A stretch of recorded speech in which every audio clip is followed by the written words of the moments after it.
Hello everyone, how are you doing? How is your Monday going? How is my voice going? Oh boy, can you guess? I maybe haven't spoken very much today. I should have done a proper vocal warm-up before the stream. But hindsight is 2020, huh?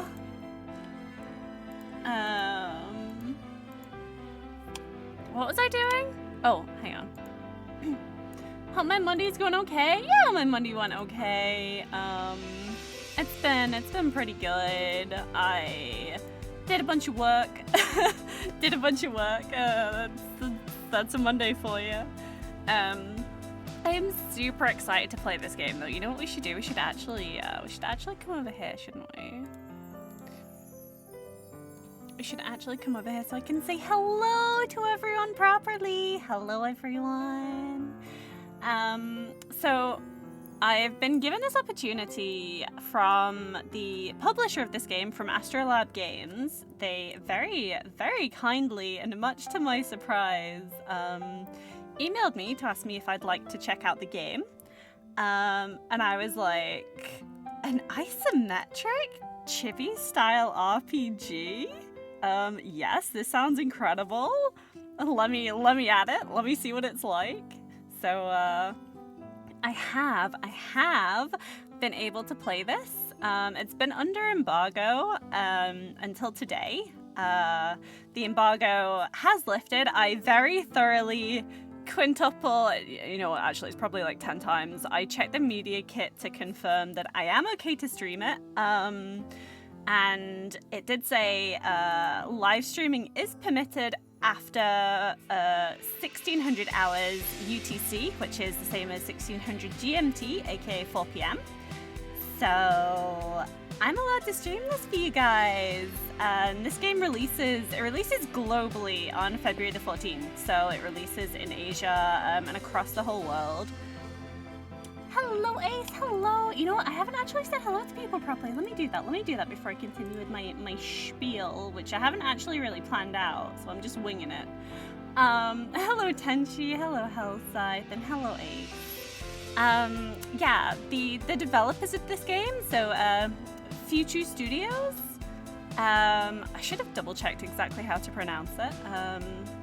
But the developers are an Asian company who trying to create more games globally, and Astrolabe as well are trying to publish more games globally, and they have some really cool looking games under their label already. So like I think you can do this on Steam, right? Yeah, you can check on Steam via like publisher. So you can see the games that they've already released. Ace, I know you were talking about card games the other day. They actually have a roguelike deck building ATB combat game called Brave's Rage, which looks really cool, and I really want to check that one out. That game looks super cool as well. Let me drop the... so that's for the publisher. That's for Astrolabe Games. I think Brave's Rage is their top one. It was for me anyway on the store page. So, but yes, and they're also publishing Souls of Kronos, which is what we're playing today. They've also published Shanghai Summer, Stories from Seoul. They've got some like really cool games under their belt, and I'm really excited to see what more. Oh, and Moth Qubit as well. Like, I like moths. I was already attracted, but that looks really cool as well. It's an RPG about corporate life as an ordinary insect. That sounds so cool. But yeah, they have so many cool little games under their belt, and I am like really excited to have this opportunity to share this one with you guys. You finished the thingy? Oh, heck yeah. Oh, look at cutie. No, you, George. No, you. How are you doing? I hope your pain's a bit better at the moment. I hope it died down a bit over the weekend. You're attracted to moths? Moth. I wouldn't say I'm attracted to them, but I like moths. Like, as a creature, moths are cute. No, you. No, I said it first. No, you. No, you. I wouldn't say I'm attracted to moths. Some people probably would be. It's not really my thing. But yeah, the music that you can hear in the background, by the way, this, like, it's a really nice, calming... This is the game music. This is the starting screen of the game, and it's so good. It's so good. Are they? They look a bit freaky. To be honest, I know a lot of people who don't like moths, like they're genuinely scared of them, and it is a phobia, and that is absolutely fine. Like, it will be weird to be like assaulted by a flying creature. I fully understand that. But yeah, I find them kind of cute. I can cup a moth in my hands. I am the moth savior in my household. If there's a moth downstairs or upstairs and people are screaming and running around, I'm like, oh look, it's a moth. Hang on. So I get them in my hands and I take them outside. The pain is still there, unfortunately. You've gotten some paracetamol with codeine and that helped a little. Oh, I'm glad that helped. You spoke to your family doctor and she's going to give you a recommendation to go to the hospital. Oh, yeah. I really hope that they can do something about that soon for you, because being in pain is the worst. It just like, you can't really do anything else, and it's just always there, and it's ugh. So yeah, I really hope that they can take care of that soon. You had to take this week off work too. Oh yeah, I can imagine, with it being so bad. Oh. Well, hey, I was gonna say at least you got a week off work, but I mean, I guess that's kind of coming out of your paid time off, right? So maybe not great. But it's something. At least you can try and chill, try and relax a little bit. What I should do is I should get us over to the game page, and it would have been incredibly helpful if I'd set this up beforehand, and I was intending to. But I didn't. I was eating dinner, to be fair. I was like, okay, no, I really need to eat before I start streaming. I really should do that. I probably should do that. So we are gonna grab Souls of Kronos. And hopefully it's gonna capture okay. Is it capturing okay? It doesn't look like it's capturing okay. Wait, hang on, I've got an idea. Haha! El Gato, always getting in the way. Cool. Cool, it is capturing okay. Let me just check I didn't miss anything in chat. Did I respond to you, Ace? Because I definitely read that message. I'm so, like, the thing looks so good. I'm so hyped for it. It's gonna be so good. You'd rather touch a moth than a spider? Precisely. Spiders can... Nope. I don't do spiders. What I do today? Lots of work. I was working until 5:30, so that's from waking up until 5:30 I was working. And then I've had this last hour to just kind of try and set things up, try and be slightly organized, you know? Look at these characters though, don't these characters look so cool? So the two in the middle, the white-haired guy and the like brown-haired girl, like with ears kinda, those are our two main characters. So that's Sid and Tori. This game as well. So this game is about decision making. It's almost visual novel style. So it's kind of a mix of like a visual novel like choices and the isometric RPG element, which is really cool. Hoping this doesn't sound weird, but feeling pain means you're alive. That's one way to take it. So many sponsorships lately. FF14 sponsorship when? So these aren't paid sponsorships, but I have been given the game key for free. So they are sponsored in that way. I've been asked to try them out, see what I think of the games. And with this one, I played it a little bit. I played it a tiny bit off stream. But I didn't play more than like the first couple of minutes because I wanted to give you guys my proper first impressions and some genuine reactions to the game.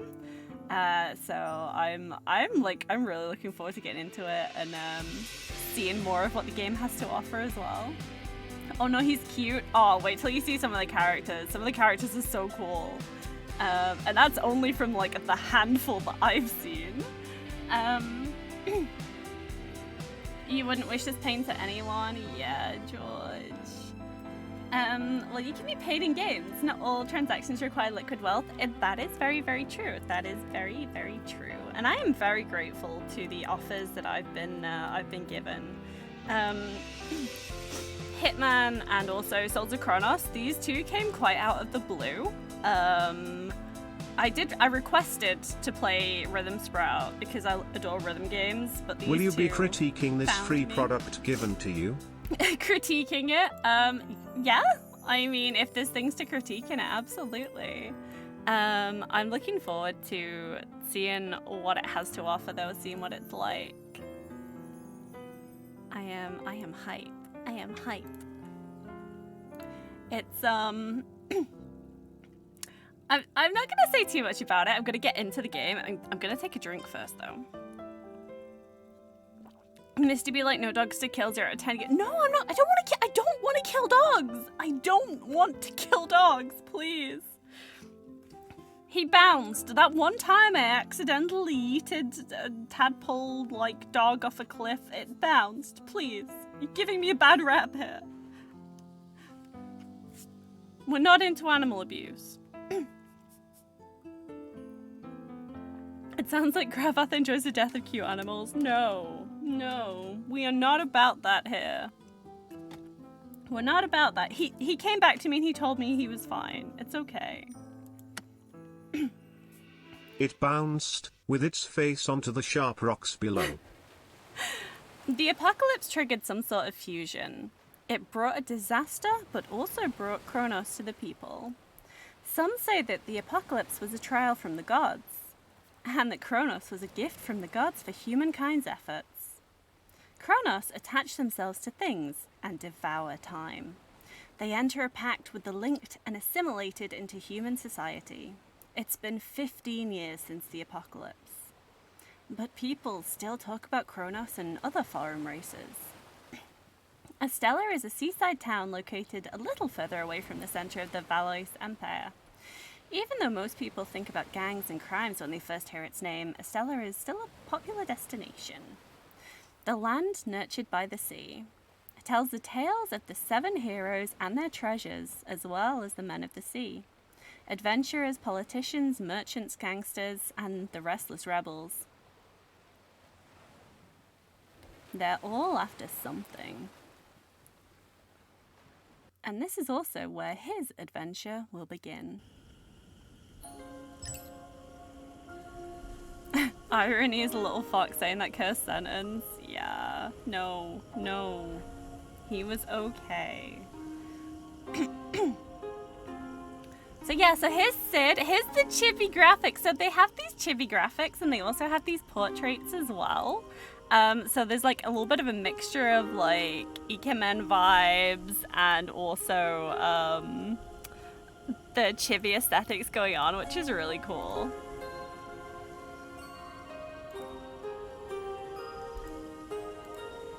Ah! The characters are so cute. I know, right? Wait until there's more. There's more than just this as well. What I'm gonna do, just bear with me 2 seconds. I'm actually going to drop a message into the Astrolabe's Discord.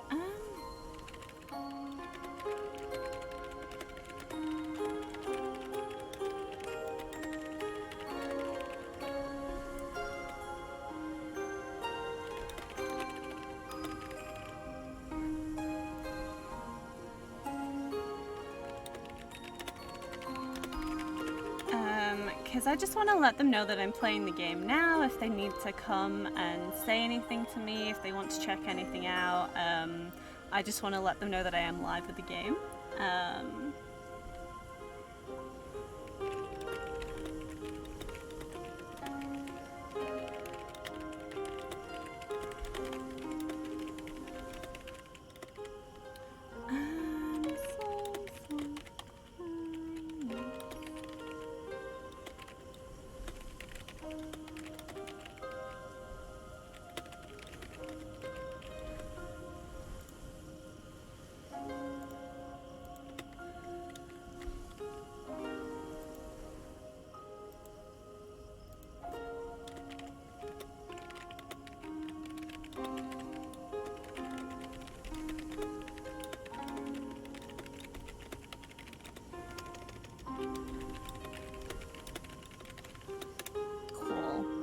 typed.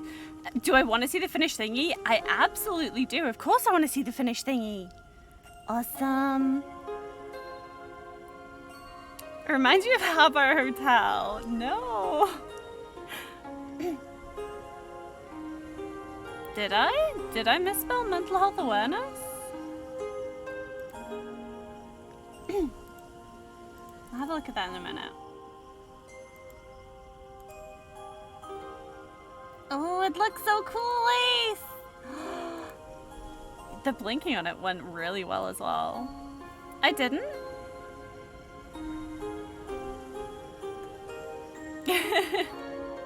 You didn't scare Hellside the way. No, it's all good. It's all good. I was gonna say... Oh no, where does have an E in it? Doesn't it? I did misspell awareness. Thank you.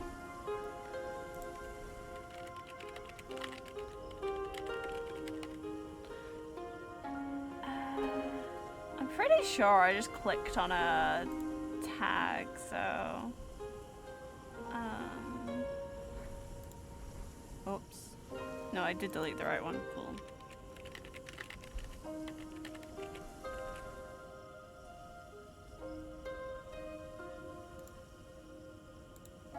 Cool. Ironic the Misty was not aware. I struggle with spelling so much. I really have a problem with spelling things. Okay. It is time. It is time. So let's see what's going on here in town. Let's see what's going on in Astella. If I had a dad joke related to awareness, I need to find it. You're just surprised you pulled it off? I knew you could do it. What's making you so happy? The tall, lithe man in a ponytail flashes his eyes over Don't know Sid. why, but my mind just reworked what Ace said a few minutes ago and changed "oh no he's cute" to "oh no he's hot," like the way Squidward says it from SpongeBob. Nice. The tall, lithe man in a ponytail flashes his eyes over Sid as he rubs his finger over the hilt of his sword. He is handsome and is wearing a pair of gold-framed glasses, but judging from the way he dresses, you will not want to mess with him. Didn't you read the news? The Cassaval is finally doing a test run, and its first stops actually. Thanks, but no thanks. You have been telling me the same thing over and over again. That metal worm thingy has definitely made a dent in the Empire's coffer. It's called a train, Vital. Folks in the capital will laugh if they hear you. Right, smartass. So this is why you've been keeping your head in the clouds all day? Do you still remember our job? That was the intent, Nice, Ace. So yeah, so we have a lot of different options in dialogue, and these options will change our characters' stats. So different options will increase the corresponding story stats and subsequently impact the ending of the game. So there are actually 4 endings in this game. Like I said, I've not played too much of it prior to this stream. So everything here is still going to be fresh. I have no idea what happens in the endings, and I think it's going to be really fun to go through and get each of the endings as well. The blue icons represent Sid's personality traits, while the red ones represent Tori's abilities. These story stats can be viewed in the dialogue window or by summoning the wheel. So, we have 3 options here. We can say we'll be joining the Great Did you know you Railway can Project. eat dehydrated grapes? I'm raising awareness. Oh, god damn it. That was pretty good though. I'll let you off with Why that did one. the turkey cross the street? Because he wasn't chicken. Oh dear. I hate this. Welcome to Pun O'Clock. Werewolves are wise and only sell aware that they wear on their body. Khajiit has wares. That's all. That's the first thing my brain went to. I know Khajiits aren't wolves. Please. Which one should we go for? Which one of these 3 options so we can say we'll be joining the Great Railway Project? Nope. I'm busy trying to figure out what's happening outside. Do tell. I'll cover for the cape tonight. Why is a bee's hair always sticky? Because it uses a honeycomb. Amazing. Thank you, Sharp Shot. Oh, these are good puns. Which one should we go for? Which one do you reckon? It looks like that's kind of like vigor and main character aura, right? And this one's brains, and this is like strength, maybe? I think I've started something here. Goes to hide in a corner. Don't worry about it, George. Don't worry about it. Do we want to be smart? Do we want to be something I'm not? Do we want to be smart? These bird puns are quality. Nice. I'm tempted. I don't know what our job is, so I'm tempted to go for this one. Do tell, and I'll cover for the cape tonight. So the cape is where we're staying, I believe. Smart is gonna get you interesting results. That is also true. Should we do it? Should we be smart? Let's find out. Let's find out. Maybe it'll tell us what's happening outside. Also, the little speech bubble with a little blah blah blah is so cute when it appears over your character's head when they're talking. Considering the states have already shot down 3 balloons this week, whoever is flying the Goodyear blimp better have balls of steel. Oh god. I don't know if that's a joke or not. That's why I always go the charismatic I bought shoes route from on a drug Skyrim. dealer. I don't know what he laced them with, but I've been tripping all week. That one's quite good. Yes, apparently we're doing jokes. Do allow me some time to read the text though. Good thing I have therapy in 30 minutes. I need it. Sorry, Ace. Sorry. Nope. I'm busy trying to figure out what's happening outside. You and your excuses. Do you expect me to always be there to cover your slacking ass? Oh, come on, mate. You'd always covered me. I love the dialogue in this game. You'll get some more of that, but just being able to say, "Oh, come on, mate," is it warms my British heart, shall we say? Good. When you teach a wolf to meditate, he becomes a werewolf. Oh. Right, and you will be buying the rounds at the Cape tonight. All right. Now tell me, what's exactly the deal? You're making it like what goes I'm in the hard one and dry hiding then things from comes you. out wet and soft. Chewing gum. I don't know if the camera is quite picking up how disgusted my face is I right tried to make now. a reservation at my local library, but they are completely booked. Okay. You're making it like I'm the one hiding things from you. Okay, listen up. Vitel pulls a notebook with the logo of the hyena from his chest. The cover is spotless. It shows how meticulous Vitel is. Hey, why are you just standing there? Get yours out.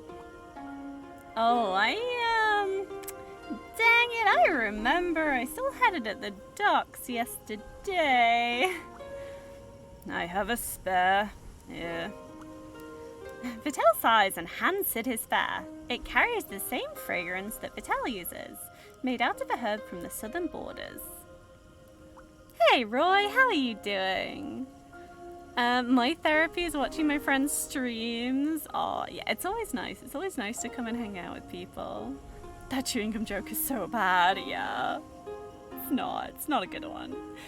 I have the same kind of warm feeling from the voice acting in the Xenoblade games. Yes, I know, right?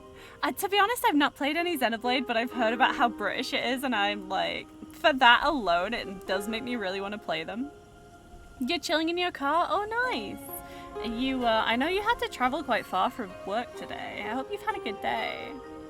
How am I doing? I'm doing good, thank you. I'm really excited to get into this game.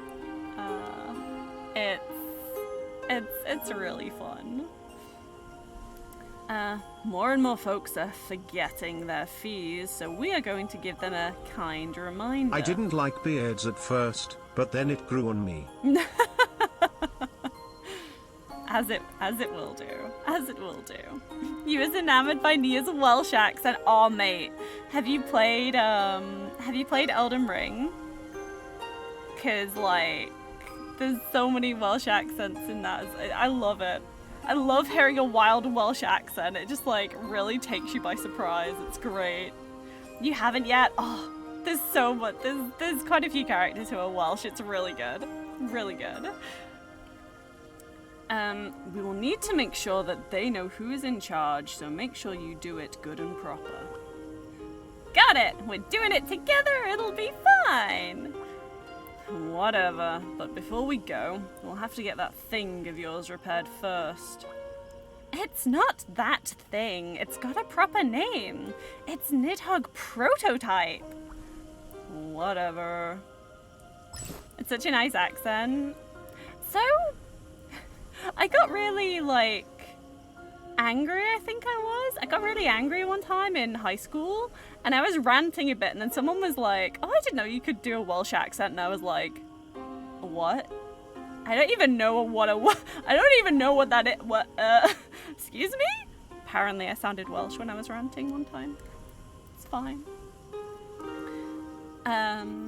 A leather notebook from Vital. It smelled of maygrass, a fragrance that is his favourite. Inside there is a page of transaction records that he has written down in perfect handwriting.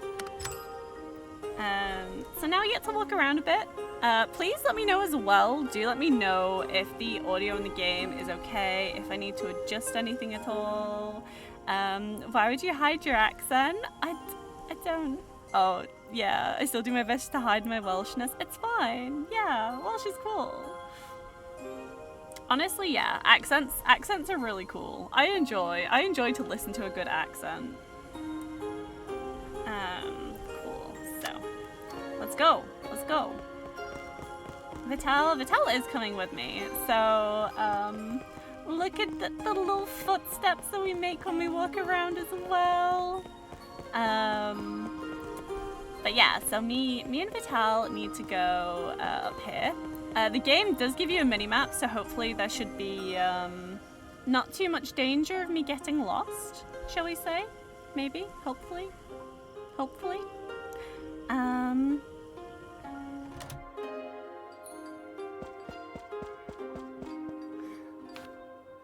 Good evening. This little joker's weapon needs some patching up. Hey. A girl is sitting on the high chair behind the desk, where she had laid out a bunch of bits. She spins the gear on her fingertip and checks on the duo with her jewel-like eyes. Look, isn't she so cute? Let me get out of the way so you can see. Like, she's got a cool tail that's like got like implants and stuff in it, but it looks really floofy as well. She's so cool. I like this character. I like Liz and her little like cape as well. Nah, not touching any scrap from poor sods who can't afford to pay. Her purple tail is filled with fluid energy and is wagging quickly left and right. Basically, it's telling Sid and Vital to get out. You sound like a farmer when you speak French. Aww.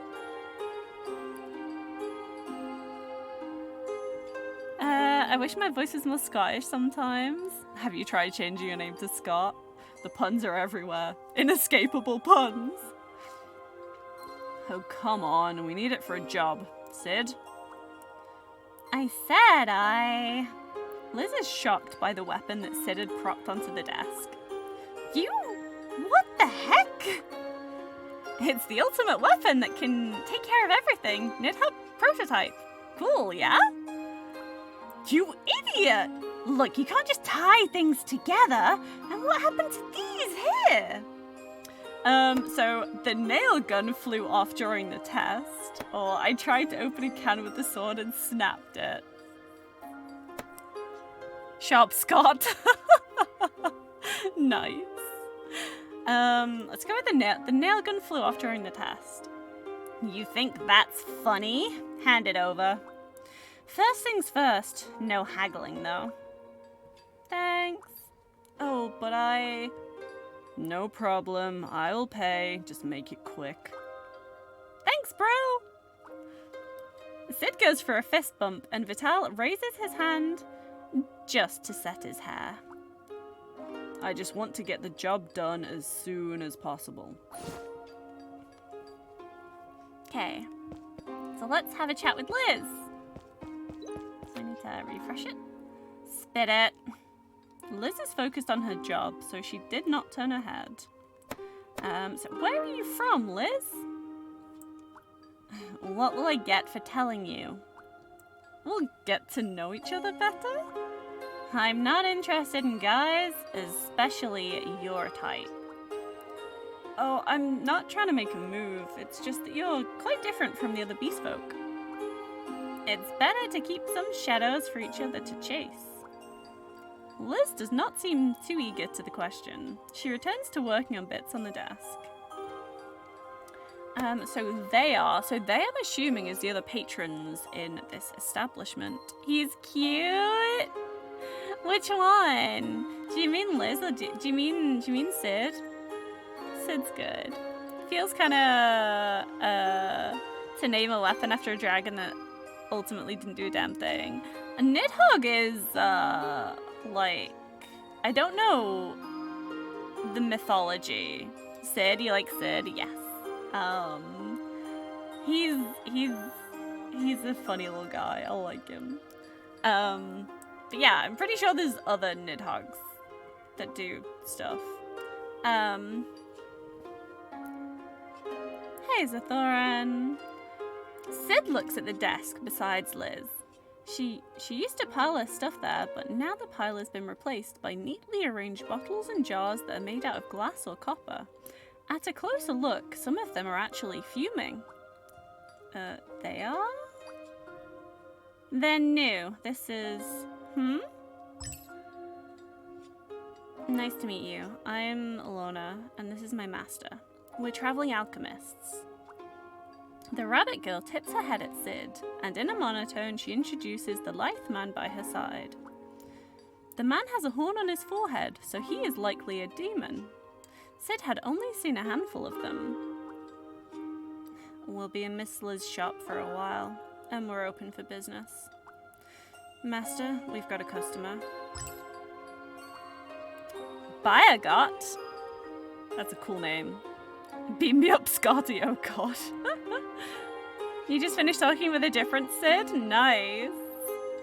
Biagot is focused on his book, all the while mumbling some arcane language. Quite unsettling, actually. That's just how the master is. I hope you aren't offended. Yeah, so they're renting my place to set up an alchemy workshop. Well, I'm not exactly an expert anyway. Are you interested? Why not come have a look tomorrow? Sure, alchemy sounds interesting. I do like a good alchemy. I do like to alchemize. I really want to play some more Atelier games. The guy who provides the patches, yeah. And those are also named after a dragon that spent his life gnawing on some tree roots. Well, you know. Still dragons. Dragons are cool. You're in a rush, so I just did some quick fixes. The sword is beyond salvage. Bring money and materials if you want it replaced. Oh man, that's it? Really? Well, you know what? Since you're more than a few screws loose when it comes to weapon ideas, I'll give you priority service. Go try it out upstairs. But heads up, you'll have to pay extra if you want me to fix anything more. Okay. So this is what we find out about the combat in this game. Dragon D's nuts. No! Not a D's nuts joke. Okay, so press cross to attack. press and hold it to fire continuously. And we can dodge with A. Cool. But it's also Xbox control, so it means square. So single hit, and if we hold it down, it's pretty cool. And then we can dodge. Like, we do have 2 weapons as well. So, this is the gun that we're using. This is our nail gun. And we have the sword, which apparently isn't very functional anymore, according to Liz. But so yeah, it does like 8 damage. Again, like, we can hold it down to do combos, and we can still dodge and everything. But yeah, instead of doing 8 damage with the sword, if we use the gun, we do like 16 per hit, so it's a little bit better. Yeah, like, it feels like you can get pretty fast paced with the combat in the game. It's not like the most involved action combat, but I've not done that many battles, and it may start to feel, because you can get more skills, and you can also get a lot of things that kind of augment the playstyles as well as like different weapons. So I imagine it feels very different when you have more things to play with. For your information, I can upgrade your weapons for you. You'll need fused iron. As for the details, ask Alona. I'm not making any for you here. I need my forge for bigger orders. Meh, cheapskate. You like these nuts joke? Oh, you love the words that pop up. Yeah, they're so cute, aren't they? Liz halts Sid as he is about to leave. Hey, wait, you'll need potions if you want to do alchemy. You can get them from Varigot. We've struck a deal. He'll give me a good cut out of his sales. She then gives Sid a thumbs up. So that's what you're after. She wants my money. She wants all my money. Well, it's up to you. It's not like you could get them anywhere else anyway. Okay. A small rabbit girl has rolled up her sleeves and she's busy organizing the jars and bottles around her. Too busy to really entertain Sid. We're still setting up, but if things go smoothly, we'll open tomorrow. Thank you. All the while, the diamond is flipping through his aged tome nonchalantly, with his legs crossed. Master. Does Vital have anything else to say to me? No. Okay, cool. Let's go then. Let's go to Vista's place. I heard some alchemy could cost you an arm and a leg, Celtic. You're not wrong. Equivalent exchange, though. So it's this one is the place we need to go to? Mr. Vista? Sid knocked out of courtesy, but he only gets dead silence as an answer. The doors in the posh area. You discovered something? They feel different to the hand when you knock them. Why would I have expected anything from you? I feel like me and Sid are gonna get along very well. I feel like we share a good rapport here. Let's see, do they know anything? We've been waiting for you. Okay. Oh. Cool. I accidentally got poisoned, but it's fine. One thing that's quite interesting is after you finish combat in this game, you need to choose to leave the combat arena. But it's pretty fun. What is this, FMA? I mean, that's the joke. Yikes, he was heading to the bar. The thugs quickly scampered after answering the duo. They'd actually answered before I asked. Oh well, saves us the trouble. Oh, this person's cute. Vital, here you are. Pops wants to see you. Got it. I'll go and see her right away. Vista may just be a merchant, but you still need to be careful. Alright, you go. Uh-oh, they're leaving me up to my own devices. This isn't smart. Okay. Oh. A tiny girl is sitting right in the middle of the road, gazing blankly ahead, with the back of one of her hands on her forehead. Let's keep quiet and observe. Just look at how cute this art is. Don't just watch, say something. The sudden surge of emotion is making the girl even more ill. I'm just thinking that, should I interrupt your nap? Nap? What the? Sid watches the girl barfing her guts out. It is impressive. Impressive nightmare fuel. Do you need a doctor? No answer. The girl has passed out. Oh no. She looks terrible. Bring her to my place. I've got medicine. Alright. Sid puts the girl on his back and brings her back to the workshop with Alona.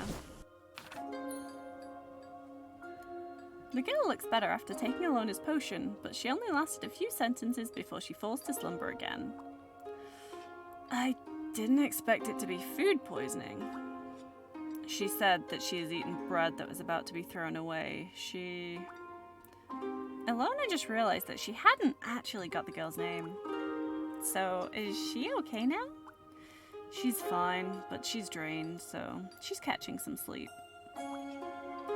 I didn't know you're a doctor too. I just happen to have this antitoxin here. Thanks, but I'll have to go. I've still got business. I'll say hi for you when she wakes up. Okay, so we can summon the wheel. And this is where we can equip things. Equipped items can be used in combat. So this is kind of like Souls. So you press up or down to use an item. No. Which Dark Souls was that in? It was in Bloodborne that you used up to use your healing item. But in Souls it's often like square, right? I don't know if I need to actually equip. Oh, I thought she gave me one. Did she not give me one? I thought she was going to give me an antitoxin. Well, that's fine. So I have a quest icon over here. Look at the kitty cat. I said let a girl pass out. It's not his fault. It's not his fault. It took me long enough to find you. Stay away from me! I know someone in the police! Thick sweat begins to form on Vista's face.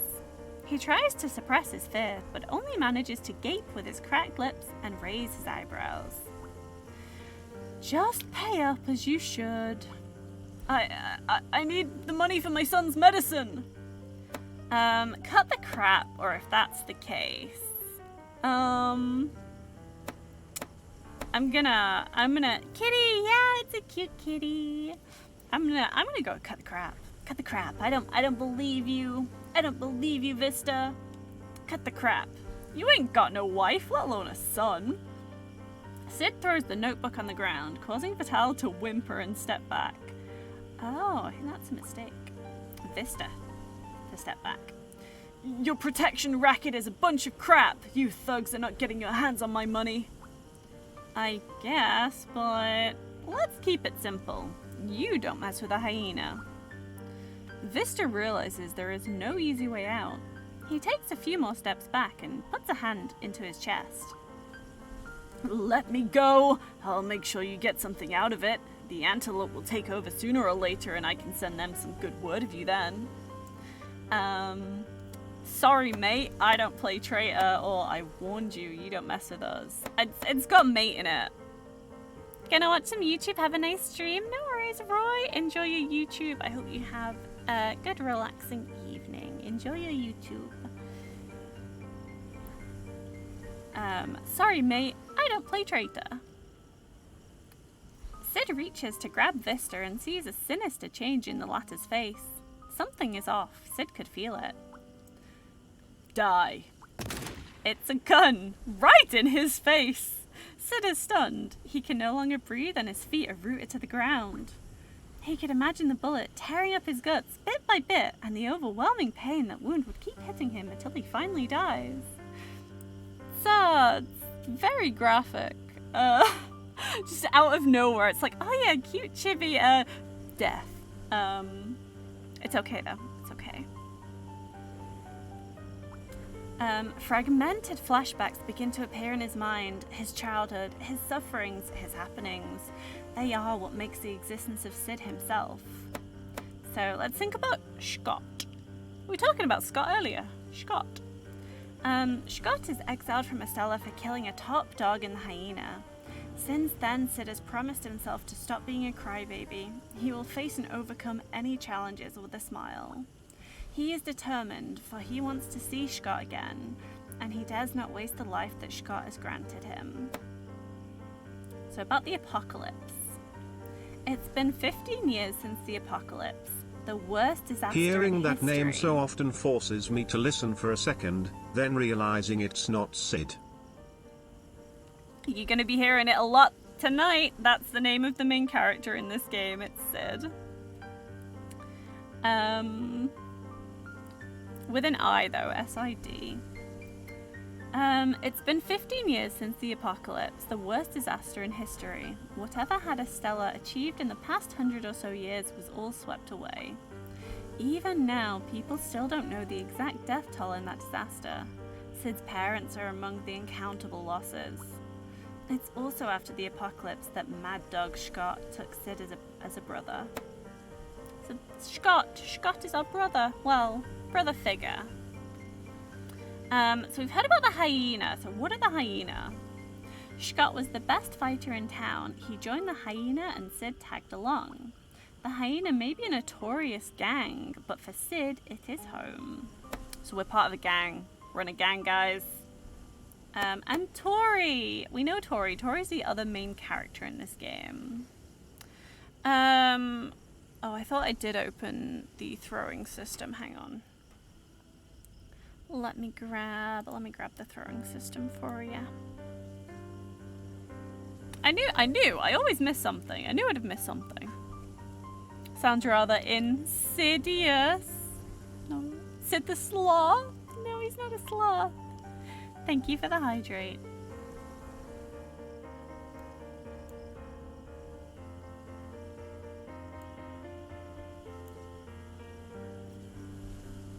Okay. There you go. We have a working throwing system. So that was 2 hydrates. Let me just do those. At least I didn't forget to eat this time. No, I ate before stream. Yeah, it's the Twitch integrated throwing system. The creator very specifically chose the acronym 3. Okay. Thank you. Okay, let's think about Tori. Sid survived the apocalypse and met Tori, a Cronus, on the island. Talking with the Cronus made him forget the apocalyptical scenes from Astella. They talked about the world outside. Well, what remained other than sadness? So, they made a promise to leave this place and go somewhere far, far away. They can't do this without the other. Sid! A familiar voice from behind awakens Sid. He is back to the moment once again. He finds that everything is slowed to a crawl. The flicker of the dust, the flow of the wind, and even how the muscles are twisting on Vista's face. Then he feels as if something is tugging his guts, along with an eerie buzz ripping his ears. The world begins to twist along with his pain. Scott's necklace is flashing. Move!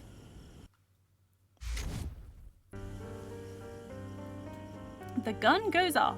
Now it's Vista who's stunned, with his mouth gaping. You son of a... Take him!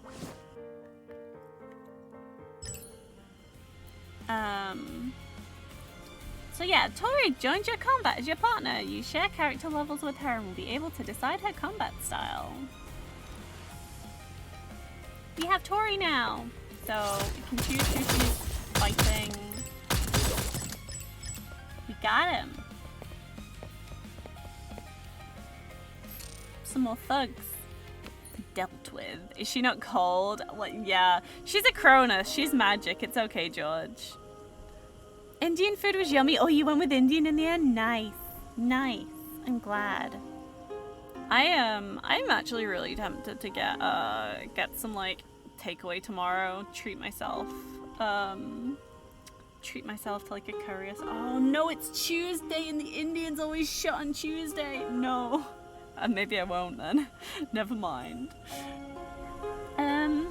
Sid, seeing that his last resort has failed, Vista immediately likes it. Oh wait, I pulled up the conversation history. There we go.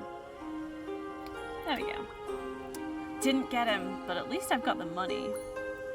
Tori smiles and appears in front of Sid. She's a Cronus, or what some people call a gift from the gods. They look similar to humans, but are many tiers better physically. I should have drawn your face, Sid. You look like a total simp. Okay, so we have different options here, but we can only choose one of them because of the way our stats are. So I can either laugh with her, try to recap the situation, or plunge both hands into the air. And this is based on our previous choice. We got points in these stats, so we went for brains. So let's try and recap the situation. Vista fired at me point blank. It sounds ridiculous, but time then seemed to have slowed down, and then you deflected the shot for me? Sid puts up a thinking pose and flashes his eyes on Tori, who is still laughing wildly. He then announces his verdict. So, you saved me. Yes, that will be $1 million, please. Haha, very funny. So tell me, what happened? I didn't actually do much. I just found you and rushed here. So the time stop is not you? Sid runs a finger over the necklace. He is finally calming down. Dear God, that must be cold. Yes. It's okay though, she's not human. They are many times better than humans physically, so I'm assuming that means they're more impervious to the cold, shall we say. Can you do that again? I would have if I could and not let him get away. Anyway, I saved you. You'll have to buy me some roasted chestnuts. Alright, after I report the job. I'll go with you. Don't even think to run. Sure. I got money. Hell yeah. Look at this. This is the kitty cat. He's cute. Oh, staring at the fish. Now I understand why it's sat here. Yeah, Ace is like,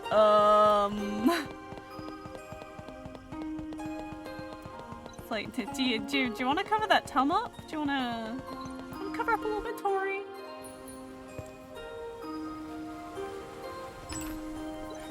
Sid, you're back! Something bad happened! Marco is green in the gang, so he's often sent on guard duty. Basically, the doorman for the building. The oversized uniform and its rolled sleeves make Marco look even lankier than he already is. He steals a few uneasy glances around, then leans towards Sid. We found Jet dead in the trash dump this morning. It must have been the antelope, those bastards. Tell me what happened. Jet? Tell me what happened. I'm not sure. I only know that someone cut his throat and then dumped him there. We don't have scores with the antelope, but this? Really? Oh, we do have scores, sorry. My bad. Jet, man, you were still talking about your family the night before. How could this... Oh, so he raised a flag. He was talking about his family. No, he raised a death flag for himself. Marco is turning red from trying to hold in his tears. He is shaking furiously and biting hard on his lips. Oh, this poor little guy. Impervious to the cold, just like me. Totally. I just noticed that authority is the tier 3 emote. The socks. Nice. Oh. And we'll first need to figure out the situation, but I'll make sure that Jet won't die for nothing. Okay. Ooh. Sid, come check this out. Oh, I got some gold. I got some money. Is there any more? Tori, can you see any of the cool stuff? Maybe? No? No? Okay, then that's fine. Wait, is there anything this way? Is there any more stuff? No. You just wanted to know what it is? Socks. It's socks. Oh, hello. There's blasted antelope. Oh dear. Old Joe. Who's this? Ooh. Loot. Mortal grass and some gold. I'll take it. Am I supposed to talk to you? Boy, a goner's a goner. Old Joe is standing stoic by the desk and watching over the room with his arms crossed, like a typically made man of his era, but age and sadness are obvious on his face. Let's talk to old Joe. You've heard what happened to Jet? Yeah, nothing much that an old geezer like me could do though. Everyone will buy it sooner or later, but a kid? That's just sad. Oh. So was Jet quite young then?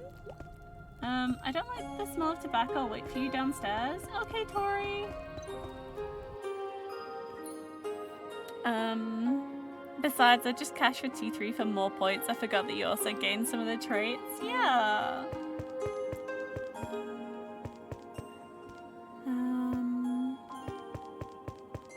Did I ever add the... I don't think I did ever add the eyes to the T2. Maybe I should add an extra one in. So that's an option for people. So this is Seka. Is she like... I'm assuming she's the gang leader. Seka's office is stifling compared to the hustling hall. There is nothing but Sid's footsteps, the rustle of a pen over paper, and the overwhelming stench of tobacco. The red-haired matriarch of the hyenas is sitting across the mountain of documents with a pipe burning by her side. Thank you for the hydrate. Ow!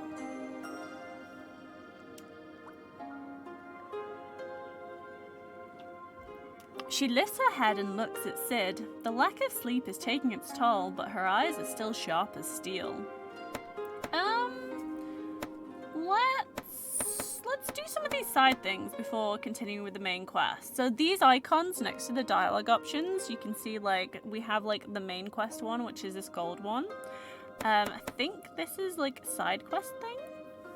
Let's mention Jet. Marco told me what happened to Jet. Is it the antelope? What kind of voice should I do for Seka? I don't know. I feel like my voice isn't really very like malleable tonight, so we'll see. We'll see what happens. Who knows? It may be something personal. Seka stops working and picks up the pipe. She must think that Sid should know more about the issue. Long is engraved on the pipe, a snake-like fantasy creature from the distant east. The lore came to knowledge in this region thanks to trade after the apocalypse. People of the Empire love myths and folklore anyway. Everyone wants a city in the island, but whoever that makes a move first will lose out. So none have made a move yet. It doesn't matter if it's the antelope or not. What's important is that some force is pushing us from behind and breaking the stalemate. What's so special about Astella? My voice is fine, thank you. I hope so. I do hope so. Yes, do it. Since I do not agree to go for bits, I could use them. They are too good to not use them. Fair, fair. What's so special about Astella? The big guys want to develop this place, and everyone wants to get the so-called Seven's legacy. So rather than a gang feud, we're more like fighting the nobles and the workers that support them. That's the antelope. Among the antelope, there are those who are with the nobles and those who are with the workers, and they aren't on good terms. Those sent here of the latter, led by Keen Burnings, a brat of direct blood of House Hino. But the governor and we work hand in hand, so they're unable to make a move on us. The late governor, to be exact, but I guess Stellan hasn't changed anything after taking over. Did Director Porto not say anything? If he makes a move, then we're going all out. But don't worry, as long as the governor is with us, we'll still be above the antelope. What should we do? Nothing. The director hasn't issued any orders. But I'll talk to the boys. You stay calm too. But the boys won't. The governor, us, and the antelope will be co-developing the island. I don't want that to go flop at this point. Seka shrugs. But I'll make them pay when the time is right. Trust me. Seka ends it with a confident smile. It is such charisma that she has earned the trust of the lost youths of the gang. Talk about the antelope. Yeah, let's find out more about those guys. The antelope is splintered from Gerald Hino's worker unions. That old bastard controls every union in the Empire, but they don't all put their weight behind the antelope. There are folks who don't wish to put their fingers in the gang's dirty pie. More like most of the folks. The gang's dirty pie? Sid finds that amusing. Anyway, as long as Gerald keeps paying that worker's card, there will always be fresh blood for the antelope. He couldn't care less about the workers. Let's say he's just that juggler who keeps the power balance between the nobles and the workers. They thought Astella would have been a piece of cake, but they've underestimated us. Tough luck. Let's talk about Vista's payment then. I've been working for about 40 hours straight, so just get right to the point. Seka then drums her table at a beat, more or less telling Jet to get the heck out without saying it out loud. Oh, thank you so much, Z! Thank you for subscribing! I appreciate it. Please enjoy your emotes. We have quite a lot of emotes now. I think I still need to get a couple more. We've got a couple of slots that are unfilled, so... I'd never heard that he would dare to play rough. He almost got me. Any dog will bite you back. Will bite when you back them into a corner. You let him go. I've got the money anyway. There's no point pushing it. You haven't killed anyone yet? Am I right, Sid? Why suddenly the question? I mean, I could if... No. I'm not saying that you should get your hands dirty, but you'll have to be prepared if the worst comes to the worst. Sid wants to go on, but he finds that he has only empty words. I got you. Vista's debt. Just pass it to old Joe. I'm too busy to handle money lately. How's he doing? He's still the tough old bastard. Good. I feel like when I talk a lot, I feel like it's when I'm talking, or like reading. It's when I'm reading and doing voices, I feel like I tend to tick more, and I don't know why. I swear, like, I must be like inhaling too much air as well. Because it does, like, it makes my diaphragm go weird. Remind Seka of the recommendation letter. Seka, I want to go to the capital. You knew that. He wouldn't wish to see his brother ending up there. Seka goes back to working on the documents. I want to hear Scott's side of the story. I want to see the world with my own eyes. There's nothing worth seeing, just ruthless tyranny taking over our place in the Antelope. I'll judge for myself, but I need the recommendation letter from you. No, I've promised Scott that I'll look after you. Seka just continues to go through the documents. There is no chance for Sid to haggle for the letter with the job he had just done. Ooh, we have another option. Reading bedtime stories with Misty. I guess it counts. Suggest to investigate on Jet's case. Let me take on Jet's case. I'll find that bastard and I'll bust his ass, no matter if he's with the Antelope or the Nobles. Sid punches into his palm and looks at Sekka in the eyes with determination. And I want my recommendation letter. No, even if Tori's helping you, it's still too dangerous. I'll still do it whatsoever. Just give me a chance to prove myself. Sekka puts down her pen and frowns at Sid. You're a big boy now. She loosens her brows, leans back onto her chair and crosses her legs. Just make sure you know your limits. And one more thing. She puts up a finger and looks straight into Sid. Don't die. I'll give you your letter, and I'll tell you about Scott then. Promise? Promise. It's been quite a day. Go take some rest. Want some scones, Scott? Hearing Scott made me think you were talking to me for a sec. Oh no, I'm sorry, Sharp Shot. I'm gonna be confusing everyone. Yeah, we've asked everything we can from Sekka. Is there anything else in this room? Any more like hidden chests? Got any loot for me? I really do enjoy all the art in this game is so nice. Like both the like drawn portraits and the chibi style is just so nice.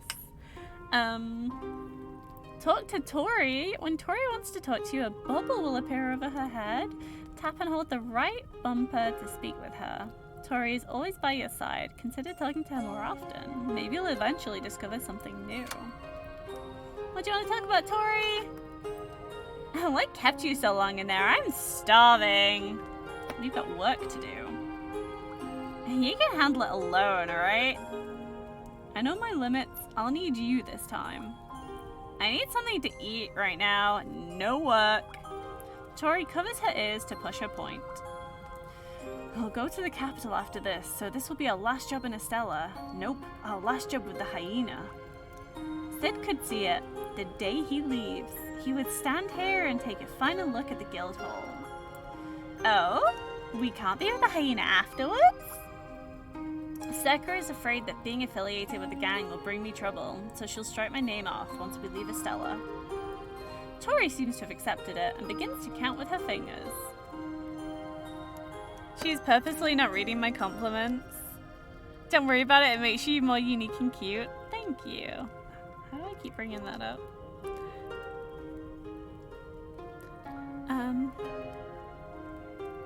Well, that's fine. I'll deal with that in a second. Because I'm like touching the controller. Double check I'm not missing anything else.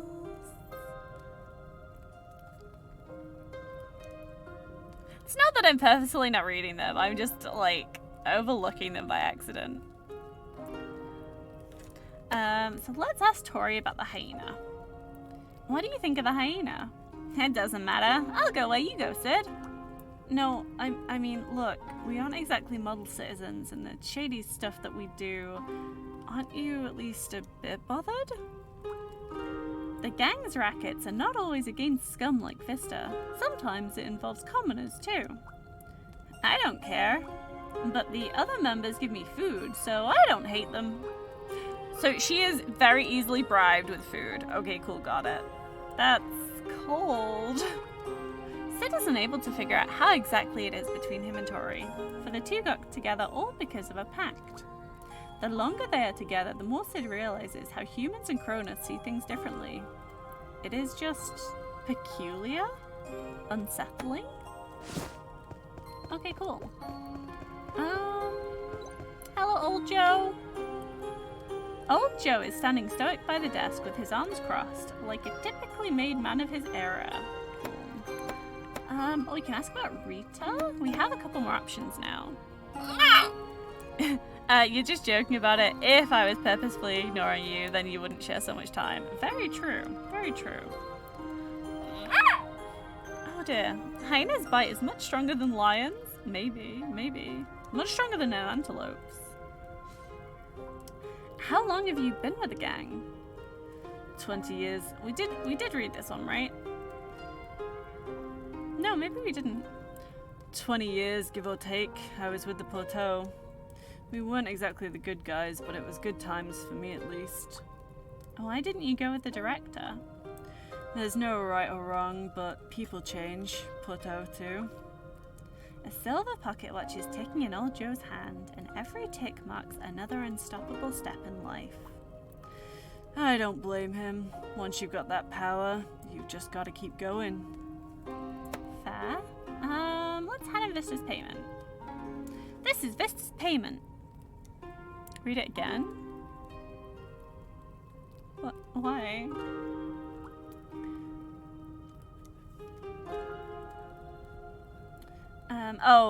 Read this again. I see. I was really confused for a second.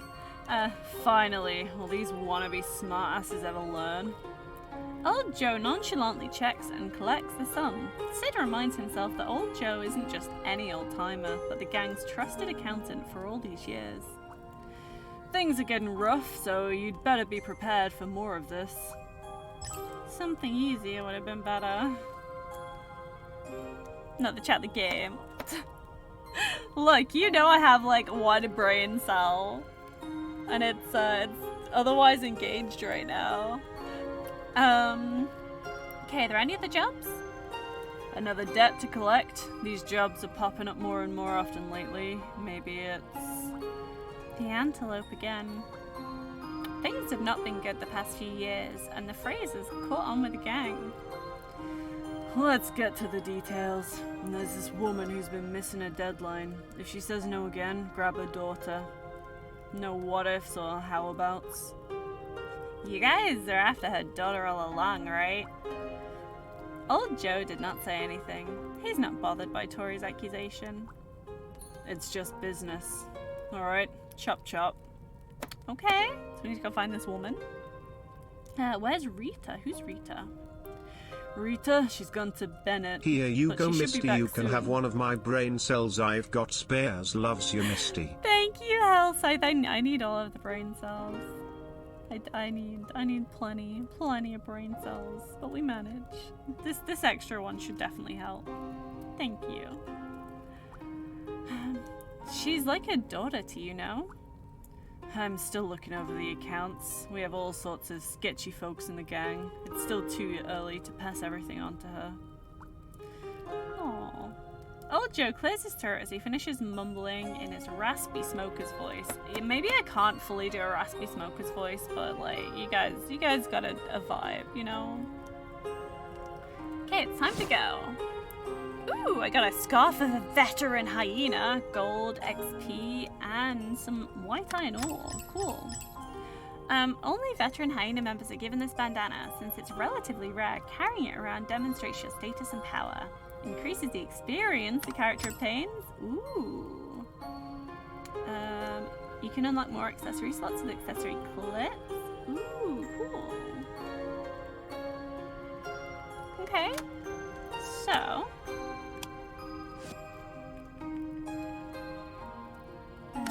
let's get more XP. I will never say no to that. Yeah, we don't have a secondary weapon.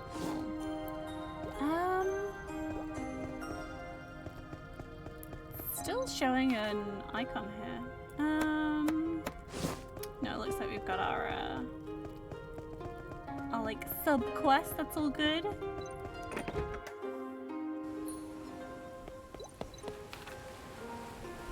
Sid, what should I do? Leave it to me, don't get in over your head. Sid pats Marco on his back to try and calm him down. Oh, poor Marco.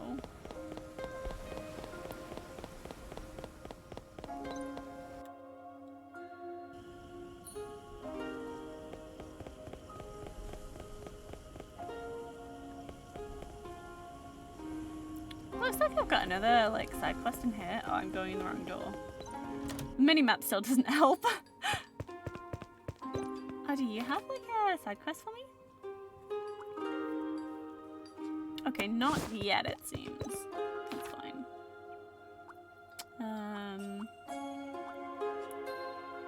Yeah, we read this earlier. Yeah, she's basically telling us to go and give her all of our money. Which is, yeah, that's fair, that's understandable. Why is there an angry red face on the map? Excuse me? Hello? Oh. Hey! Sid rushes to pick up the wounded hyena as Tori draws her blade and steps further ahead to face the enemy. Ugh, they are... Sid's mind goes blank as he struggles in vain to press and close the young hyena's wound. He could only watch the life and blood draining away from it. Hang in there. Sid, there's 2 of them! The hooded man leaves in silence while the man wielding the orient blade, a katana, stays and watches calmly at the scene in the dark.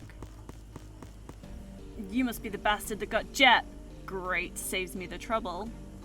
Sid has never seen someone like this in Astella. The man is wearing a weird full face mask, and even by just standing there, he's giving out a pressing, bone-chilling air. This'll cost extra. The man in black gauges Sid and Tori as if plotting something. Sid could feel that he would strike at any moment. Tori takes a step back, lowers her stance, and prepares for the fight. Cronus. The words came muffled through the masks, but they still sting like daggers. The man puts his sword arm to his waist and pulls 1 foot back, all swift and silent. He's out to get them. Sid and Tori could both sense it. Tori, can you do that thing again?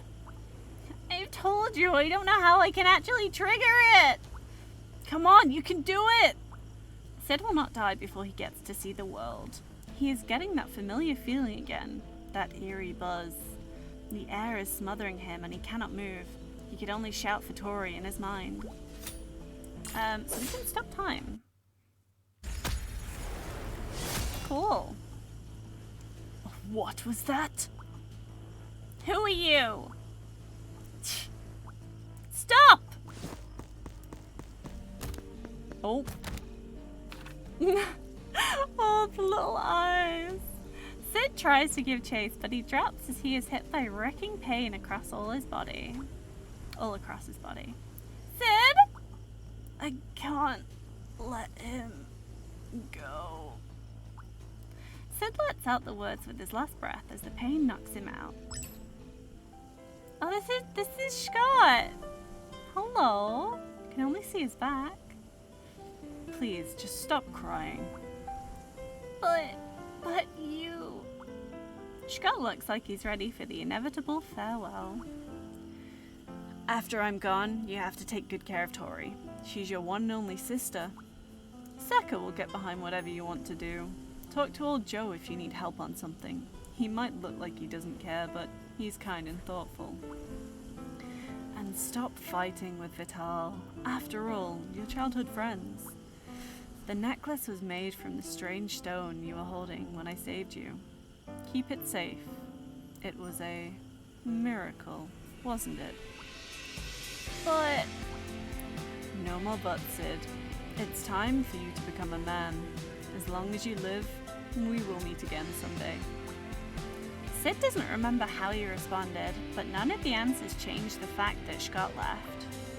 And didn't change the fact that Sid is now on his own. We're not on our own, we have Tori! We have Tori with us.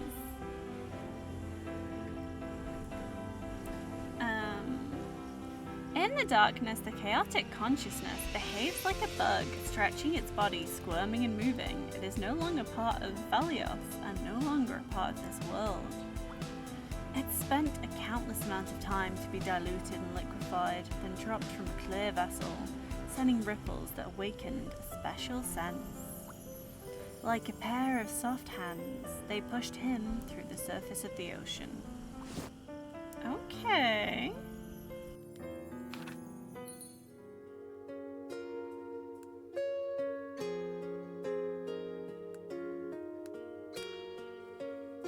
The story will develop based on Sid's story stats. Don't forget to pay the black market vendor a visit. He now stocks wares that can affect Sid's fate. Okay. Sid comes back to his senses once again, but he is still slightly dazed.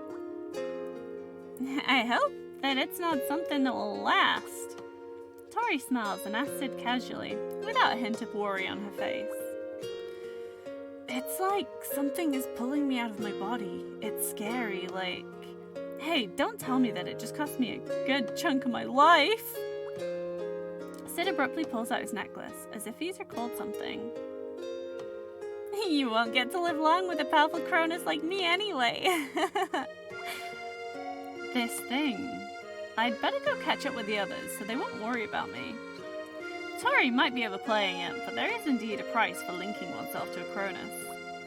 Cronus feed on the time of their linked and provide their powers in return. Sid closes and opens his palms a few times, trying to get a grasp of the flow of the life force in his body.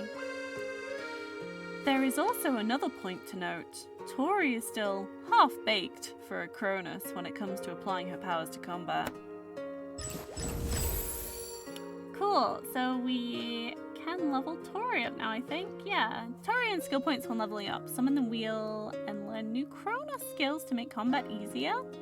Tori's stats will also increase after leveling up. Talk to select the right skill to make your adventure more exciting. Okay.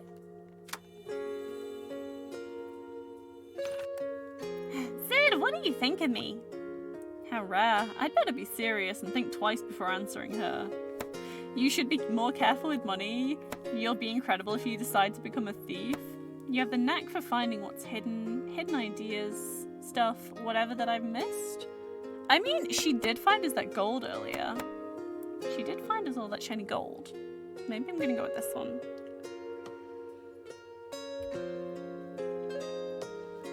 I guess it's because you're human and I'm Cronus. You know, different perspectives. Sure. Do you have anything else to say at the moment, Tori? Tori shuffles a scarf to cover her face and starts kicking the ground at a rhythm. Sid recognizes that it's a folk tune. How do Cronus stay alive? We're Cronus, so of course we eat time. It sustains us, allows us to evolve and get stronger. Would you one day end up eating all the time? I guess you'd never know until the end of the world. So it means that you can actually go without food? We'll get hungry, but it won't kill us. We actually do get energy out of eating, but for me it's more of a pastime. Hey, don't you dare cut my meals! The Chrono Pact, we have one between us, right? The Chrono Pact is a set of game rules between a Cronus and the Linked, made up by the gods. Okay. Yeah, tell me about the Chrono Pact. First, a Cronus will die if they kill the Linked, the person that they've made a pact with. Second, the Cronus will take time from the Linked as energy. Third, the Cronus will gain Chrono. Fourth, the Cronus may only use their Chrono when they get permission from the Linked. Wait, what's a Chrono? It's that flow of time energy between us. It's what lets me do all sorts of amazing things. You earned a cute and amazing partner like me! Alright, how about the drawbacks? Our emotions are now linked. Right, I've kind of sensed that. And when I use my Chrono, I'll drain time from you. That sounds pretty dangerous. If you don't overdo it, I guess it's not worse than smoking. Oh, but I'm not sure if there are any side effects, though.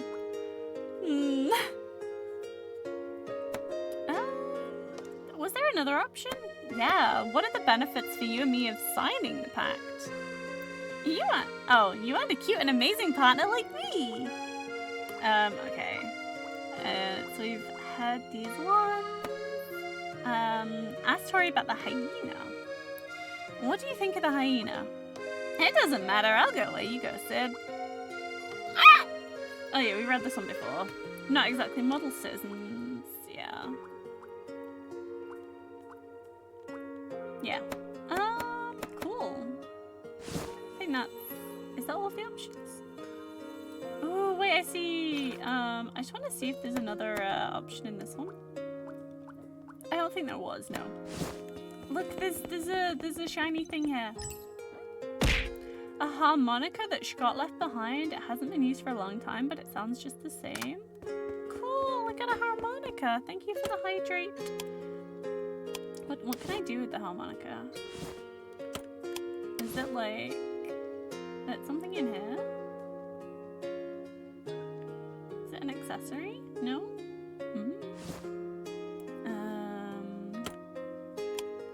Let's check Tori's. Tori stuff. Snacks. We can give Tori snacks. Oh, hell yeah. Okay.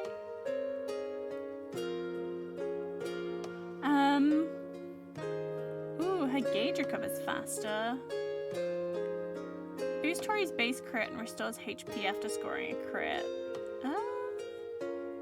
Can we actually learn this? Oh, hey, we can. Cool. Okay. Maybe I should have gone for this one first, but this one sounded more exciting. Crimson Blade? Ooh. Her blade's called Hayate. That's good. That's good. Ooh, bleeding damage. Okay, cool. Enemies will explode when they suffer 10 stacks of bleeding. Oh my god, that sounds good. Hitokiri. Ooh. Insta-kill? Damn. I wonder if the fights do get pretty involved, like, as we progress then. Okay. We've saved. Let's just double check. Yes. Cool.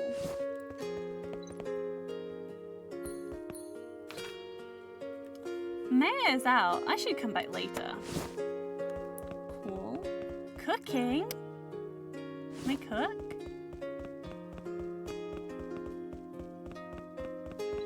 I assume we get to do cooking in this game. The game's just a little bit louder than me. I can turn it down slightly.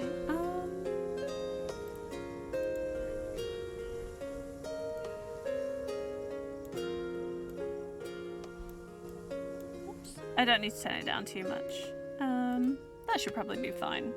At least with the music. This music? Yeah, that's fair. What is she holding? That looks like a gun, but the shape is... The woman sees the duo just as she's about to enter her home. She smiles.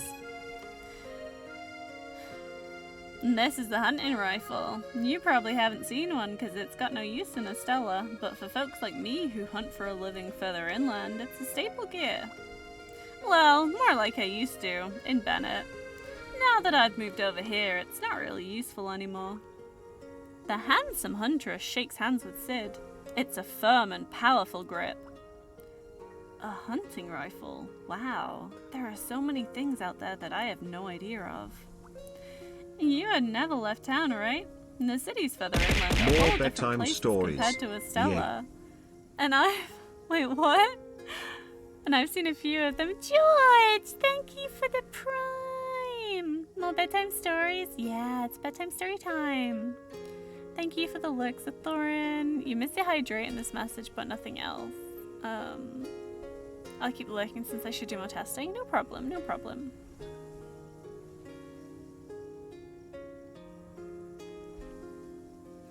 Cool. I do always find it good, like, I do play quite a lot of visual novel games, like, not on stream. And the option to bring up, like, conversation history and, like, chat logs and stuff is a godsend and stuff that's so, like, heavily text-based. I don't think this one's supposed to be, like, super-duper text-based, but, like, the ending options and the options in this game are, like, based on the choices you make. So I suppose it is kind of visual novel-y. You copied the symbols. It's okay. I'm planning to leave town soon. Can you tell me more about your travels? You're a fun boy. How about we have a little game? Sure. I love how she has a little, like, smiley face on her jacket. Sure, and I'll win. Let's see how good you are with a gun. Yeah, look at it. Look at the little smiley face. And I like her, like, pinstripe shorts as well. She's got a look going on. She's got a look going on there. Vanessa tosses a hunting rifle to Sid, then picks her own up. Don't go too hard on yourself. Okay. Hunting rifle, a deadly weapon gifted by Vanessa and modified by Liz. When equipped, tap and hold right trigger to aim and release right trigger to fire. When out of ammo, it will automatically reload after a certain amount of time. Release right trigger when the scope flashes for a guaranteed critical hit, hence its nickname, No Escape. Cool. So, okay. Okay. And it's when it, like, when it flashes. There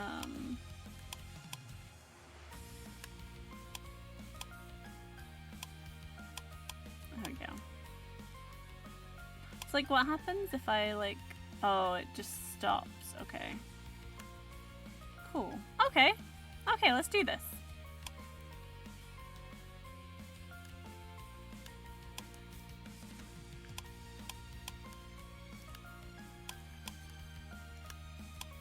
I'm assuming we're competing for points here.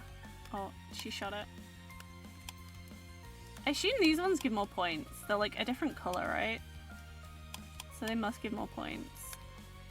Ooh. Oh, we did it! The challenge was a success! Incredible! We did it! You're pretty good for a first timer. Here, it's yours. Vanessa smiles and nods at Sid in approval, then pushes the rifle into his hands. I can't, I mean, you need this for your living. I said it's yours, just take it. Thank you. Sid draws a breath and gently touches the rifle. A hunting rifle commonly used by those who live inland with a range of 100 meters. It's not as good as a military rifle, but good enough for its intended usages. Thank you for the follow, Eyes Radar. How are you doing? Oh, wait, Tori wants to speak to me. Let's see what Tori has to say. Not bad at all. Have you fired a gun before? Nope, I guess I'm gifted?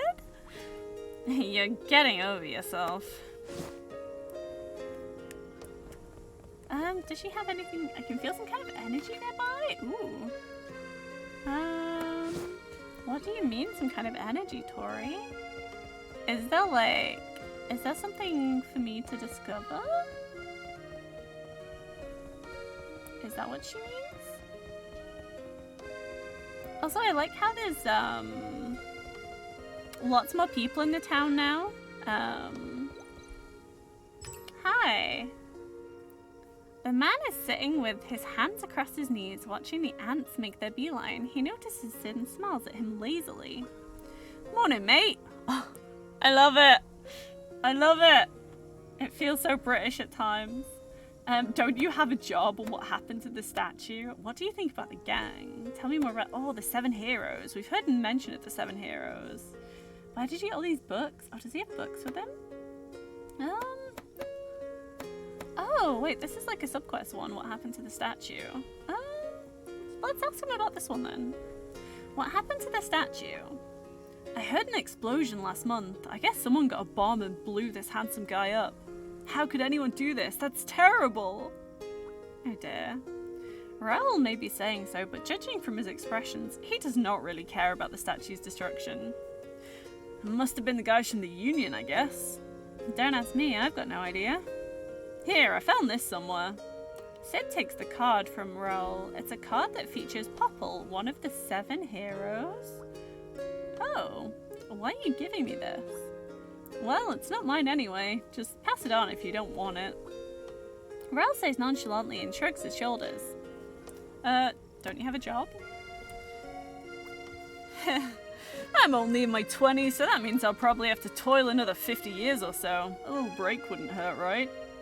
I mean, that's fair.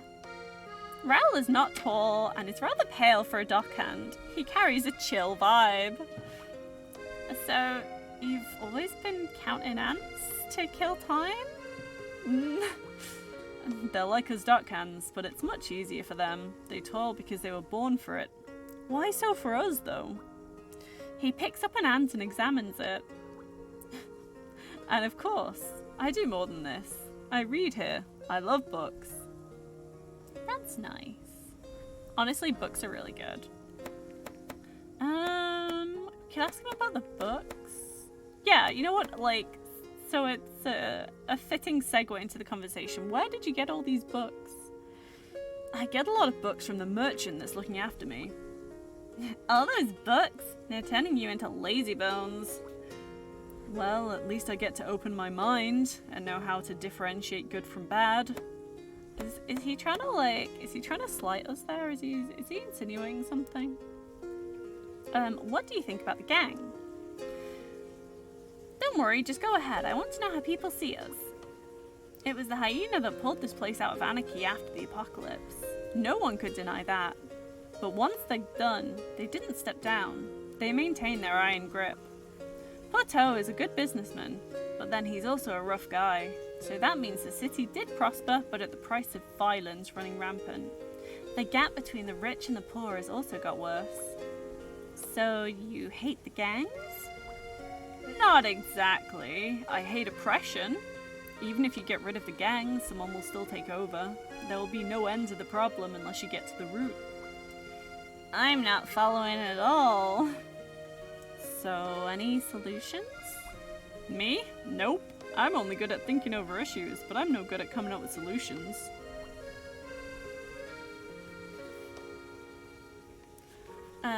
Raoul throws his hands up to show that there is nothing that he can do. Okay, let's find out more about these 7 heroes then. Can you tell me more about the 7 heroes? I don't know much about them.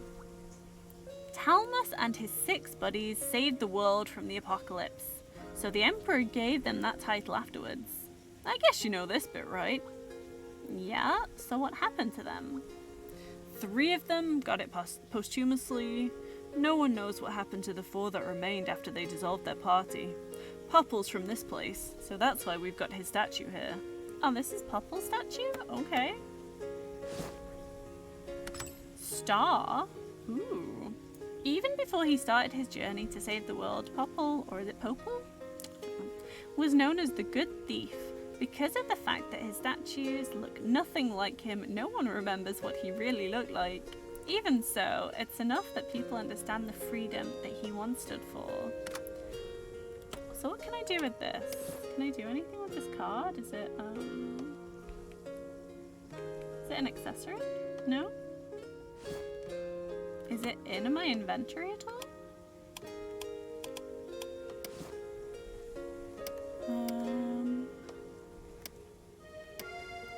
It's important. Okay, cool. Oh, and the harmonica is important as well. Okay. Cool. I do like how little things pop up. Okay. Maybe the energy thing didn't really mean much of anything then. Wait, no, wait. There was a little dog? Hang on a minute. Look at him! Tori, get out of the way. Look at this little guy. Hi. It's such a shame you can't interact with the animals. He's so cute. Okay. Oh, there's somebody else here. Hello? I can't believe there's a place like this. Can I talk to you? The man then smiles as if expecting something from Sid. Where are you from? I'm from the Timnant. I come here to see Popple's statue, but then... He points outside the shop and chuckles. Half a statue is not something exactly worth seeing. Timnant? Timnant! That's what they've set up in the capital to deal with Cronus. I hate places like that. Same here. I'm happy to be anywhere but that place. Elia checks Sid and Tori. Looks like the Timnant does not have an office here yet. Then there is also this shop owner. Well, I will pretend that I did not see the lot of you for now. What do you do there? All sorts of internal affairs, which there is nothing worth writing home for. The Timnant has got a system running, so it could run by itself even if it's short a hand or two. Let's say the government thinks that it will be safer if I stay with the Timnant, so they have given me this special offer. Trying to decide, like, do you reckon his hands, he just like has like metal gloves on, or do you reckon he's got metal arms? So you're on house arrest? House arrest? Not exactly, or I would not have been able to come here to spice things up for them. They will thank me later. They will thank me later for spicing things up for them. Anyway, I have just been in town for a few days and want to relax, have fun, and not overthink things. What sort of reality am I in? The gods would have destroyed this world if not for some brave fools who've stood up against them. There were these 7 exceptionally lucky guys who stopped the gods from descending and tearing the world apart. After the apocalypse, His Majesty came forward and put everyone back in line. Hail to the Emperor.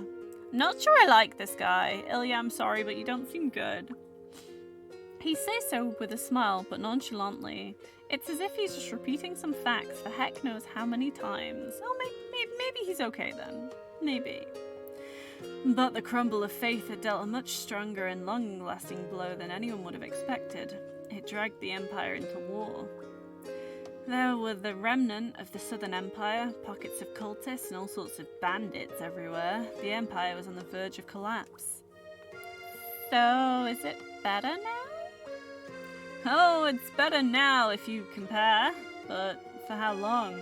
His Majesty has passed away. Sid has never heard people talk politics before. Astella is a city of ships and dark hands, after all. Uprising.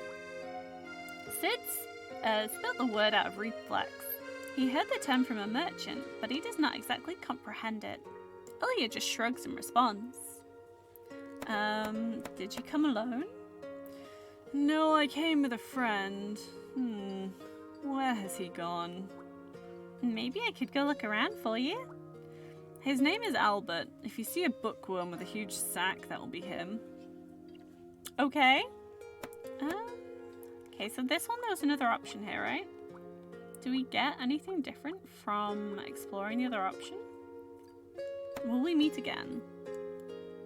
Well, I will stay here for a while. I have the gut feeling that something interesting will be happening. Something interesting? Well, just a heads up. This ain't a safe town. Ilya bows to thank Sid for his reminder. Okay. The white-haired man spins the gear in front of him with one hand in his pocket while checking out the wares at the same time, giving it a calm vibe.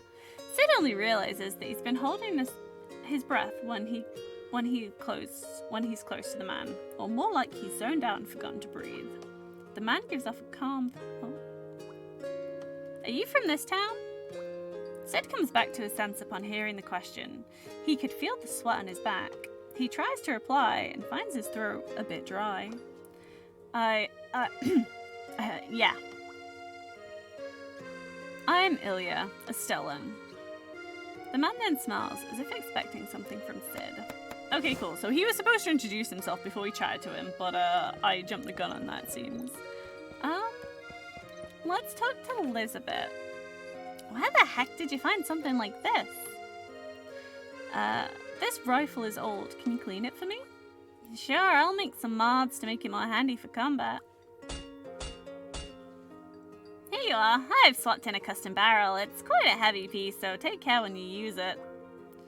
Thank you, you're a genius. Just make sure you don't give me boring jobs, or I'll make you pay. Literally. Okay. So now we got that gun upgraded. Can we use it now then? A hunting rifle gifted by Vanessa. With Liz's modifications, it's become more accurate, but for maximum damage, it requires the right timing. Okay, so we still need to time it like we did in that challenge. Lorna puts away the materials meticulously. She complains from time to time, but the words feel like they belong and don't make the space awkward. Looks like we're the first customers. Sid scans the shop and finds it dead empty. Astellans are not folks who buy into new things easily. It isn't the first time, and I've expected this. Even if the worst comes to the worst, the Master can still run his research in peace in here. Sid looks at Ilona and Beauregard, and the two just seem to be unconcerned about making a living. Are you guys doing alright? It's always nobles and merchants who commission us, so we've earned quite a sum on the road, but... Ilona flashes her eyes at Beauregard. The latter does not seem to be listening to the conversation. But the Master doesn't like them. Every time he deals with them, he'll be stuck in a mood for several days. Oh, interesting. Sid nods as he looks over the bottles and jars around Ilona again. Now that he knows that the two did not have to worry about making ends meet, he finally realizes those trinkets are rather fancy. They are more than for mere business. So what is Beauregard exactly working on? We don't really see demons here. And the Master thinks that alchemy is linked to the root of life, so he's focused on figuring out alchemy itself. Sid lets out a long, dumbfounded sigh. Ha! Sid's clueless! No, I got it. I've totally got it. I can talk to Beauregard later, it's cool. Show me how alchemy works. Hello, let's do some alchemy. Hey, you look terrible. Didn't you get enough sleep? She's just hungry, you dingus. I was busy setting up shop, so I haven't eaten yet, but I'm fine. At the mention of food, the usually stoic Ilona presses her lips and blushes. You can't work with an empty stomach. Let me get you something. Really? Here, can you do this? I want to make this for the Master. Let me have a look at the recipe. Oh, so we do get to cook now. Collect ingredients based on the recipes discovered and then cook delicious dishes in the kitchen. Ooh, or anywhere with a cooking pot? Okay, cool. It needs this and that and... Okay, I can do it. Okay, we can do it. Let's go make some food in a minute. Technically, yes, but... so can you make alcohol here? Technically, yes, but I can't promise them to be good. And we can't let the Master know about it. But it's a great business opportunity? The Master's against drinking. He says that it will muddle his mind. Well, sure, but how about you? He says that I'm still underage. Ha! The guy's surprisingly sensible with things like these. Okay. Let's see then. So, oh yeah, I have 2 weapons now. Cool. So I'm assuming it's gonna be the same as, like this? Yeah, okay. Oh wow, that does some damage. Damn. So like, I'm assuming we need to... like alternate it? I'm really interested in seeing what the boss fights in this game are gonna feel like. Because I'm assuming it's gonna be boss fights. It's an RPG, there's gotta be boss fights, right? You're back, welcome back, Ace! Wubba!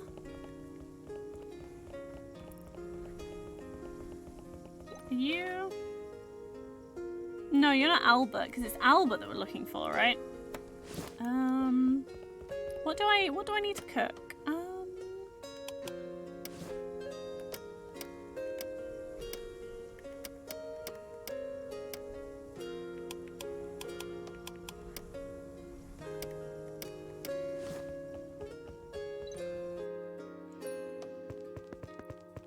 Wubba wubba, yes.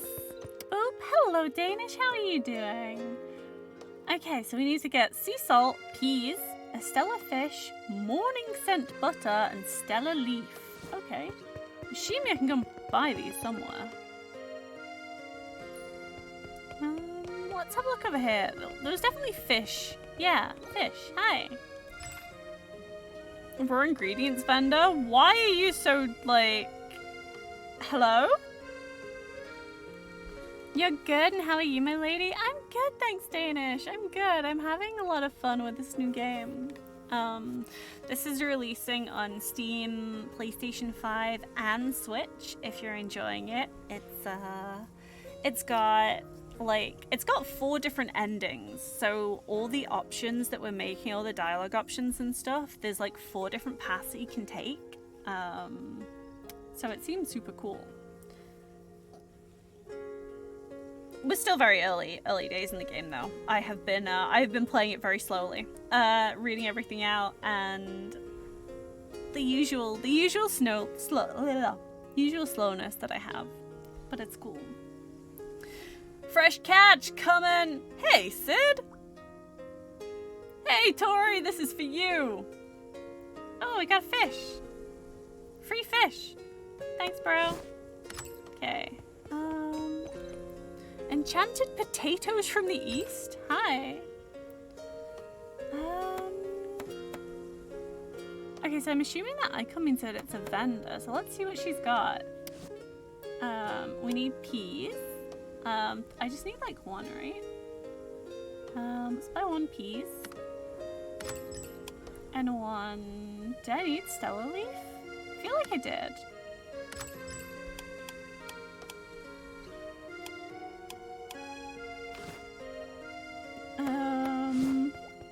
Need anything for you? Spices and condiments. Sid, hey, look at poor Tori here. She's a bag of bones. Don't you dare to cut corners and starve her out. That's a really interesting dress. I'm trying to work out how the fabric works on that. I guess it's like there's a dress portion, but also like the midsection wrapped around as well. That's cool. Heck no, she just doesn't gain weight.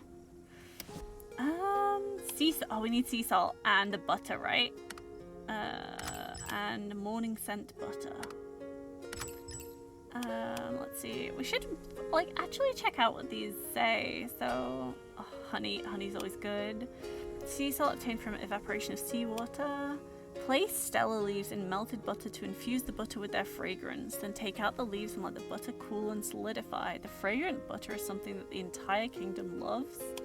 Nice. Oh, sugar. Ooh, and this flower here. Oh my god. Like, do you reckon I can get like,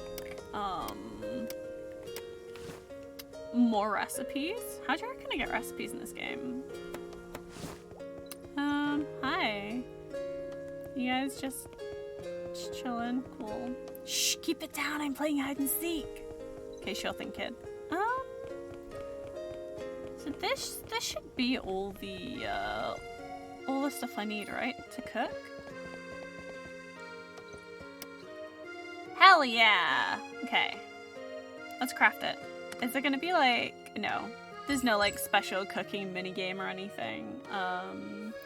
If available, Tori will eat some of her favorite snacks during combat and gain powerful buffs. Okay, so that's what the snacks are for. Cool. We did it, we made fish!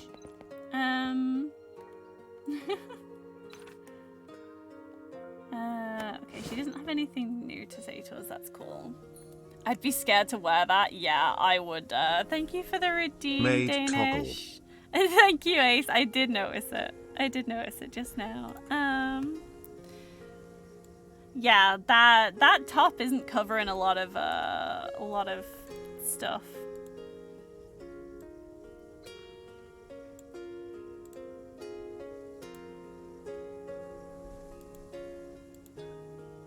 The dress looked like really, really complex. I feel like I put it on wrong. Mind checking something over for me, graphic design? Yeah, of course. I can have a quick look. Oh, I didn't actually tweet that I was live. Well, whoops. I intended to. It's me just randomly glancing at my phone like midway through a stream like, my going live tweet. That is still on the phone. Haha. Whoops.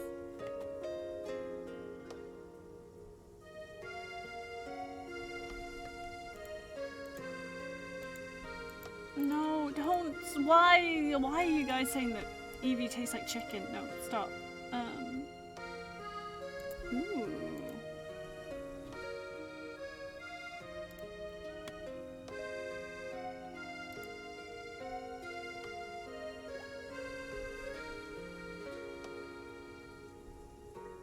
Heck yeah! I think that looks good. I think it's all like nice and easy to see. It all makes sense.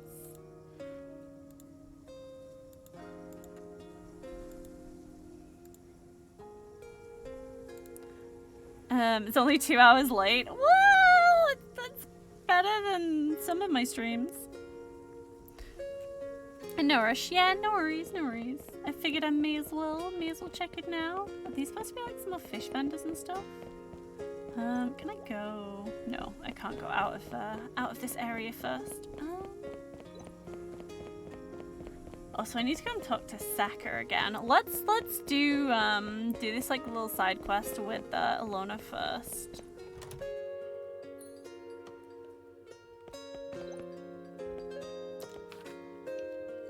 Alona puts away the materials meticulously. She complains from time to time, but the woods feel like they belong and don't make the space awkward.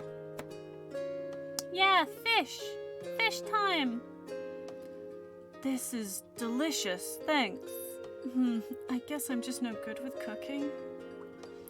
Alona blushes and wipes the corner of her mouth. Don't push yourself. That guy isn't a gourmand anyway. I still want to give it another shot. Oh, and please keep the recipe. Alona is an apprentice alchemist who arrived at Astella recently and also a merchant in the alchemy trade. She sells potions needed for alchemy, refines materials used for weapon upgrades, and crafts items useful for your adventures for free? What? Yay! I want one too, Sid! Awesome. Yeah, cool. Show me how alchemy works, I guess. Oh, we got a recipe for grilled chestnuts. Tori will be happy. An alchemy potion that boosts the effects of an item. So, like, we're supposed to make this, right? We need fused iron, so we need forged catalysts. Oof. How many? Just one.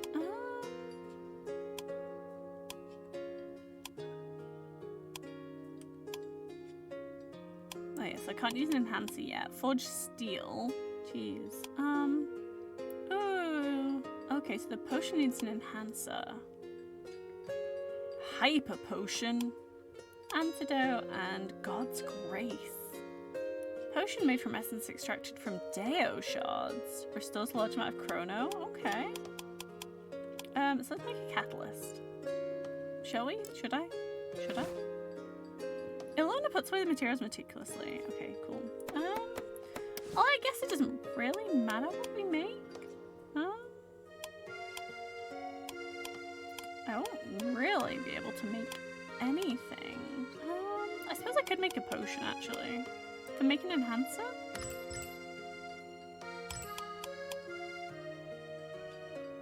And I can make a potion. Do I need to? It's not told me that I need to make anything, so I think it's just like this is something that you can revisit whenever you want. Maybe I will. Tell you what, I'll hold on to that for now. Oh, Tori wants to speak to me. Said, let's collect more recipes before we leave Astella. I ain't looking to become a chef. Anything could happen in the future. You've got to eat well and prep yourself for it. I mean, she's not wrong. Cool.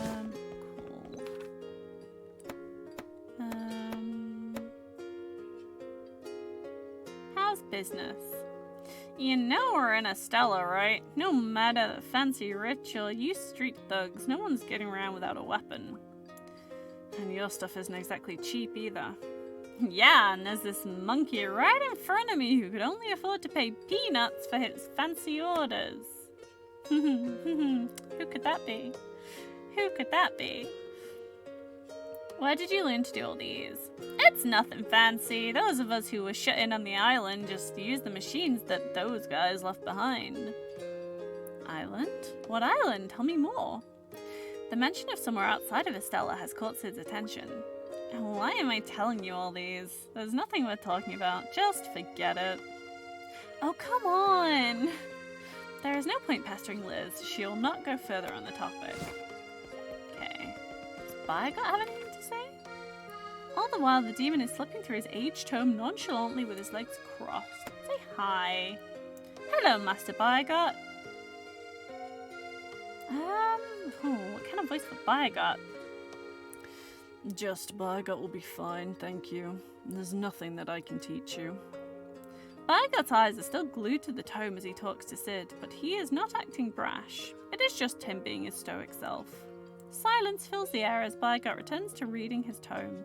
It's as if the lively Baigot just now had been a totally different person. Let's ask him about his travels. This reminds me of Kataria. Yeah, it does a little bit. Kataria is so fun. Can you tell me about your travel tales? Say, like, how did you and Ilona meet each other? Travel tales? I have none. Though if you consider my meeting with Ilona to be one. Baigot's eyes seem to be a bit dry after all the reading. He removes his glasses and pinches his nose bridge. I saved Ilona from a group of human traffickers 2 years ago. Huh? You went in and showed them who's boss? You're the man! No, I am hopeless when it comes to fighting. Even the few steps up to the top of bookshelf ladder would get me woozy. I did have a few spare coins then, though. Baigot speaks of the incident nonchalantly, with the kind of vibe of someone who understands that life is not all sunshine and roses. I needed an assistant, so I bought her from them. She may leave any time she wishes, though, that's all. Not the kind of tale you'd have expected, I presume. True that.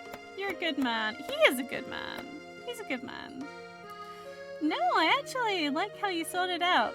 At the end of the day, money is power, and you saved Ilona with it. It's fine. I do not mind how you see me. Silence fills the air. Yeah, he's gone back to reading his tome. Cool. You just have alchemy. Okay, cool. Let's go find Sekka then. Let's go see what's going on. Very nearly knocked my drink over then. That would not have ended well. Look at this little pigeon. That's really... Oh. That's really good. Hey, bro. Do you have anything else to say, Joe? No. Cool. Let's go speak to Sekka again.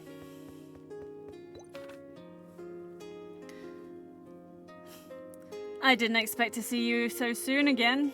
Also not in such a way. That thing yesterday, any news? Sekka lets out a puff of smoke and shakes her head. He said that he had never seen anyone dressed like that. He also said that he'll want to thank you in person once he can get off bed. Give him some time. Sekka will not let her anxiety show under any situation. It is such grit that causes Sid to put his full weight behind her for anything. So you mean that it's some group from outside?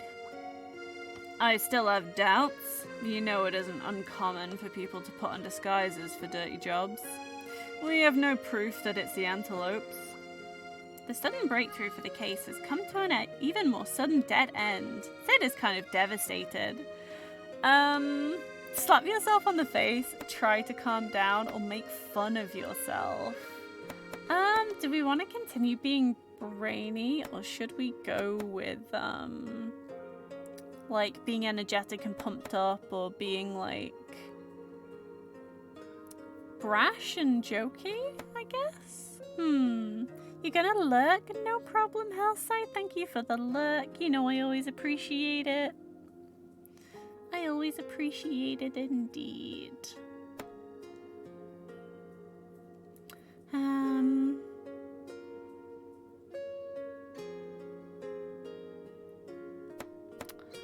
We've already put some brains in, but like, do we keep going brains or should we like spread our stats out?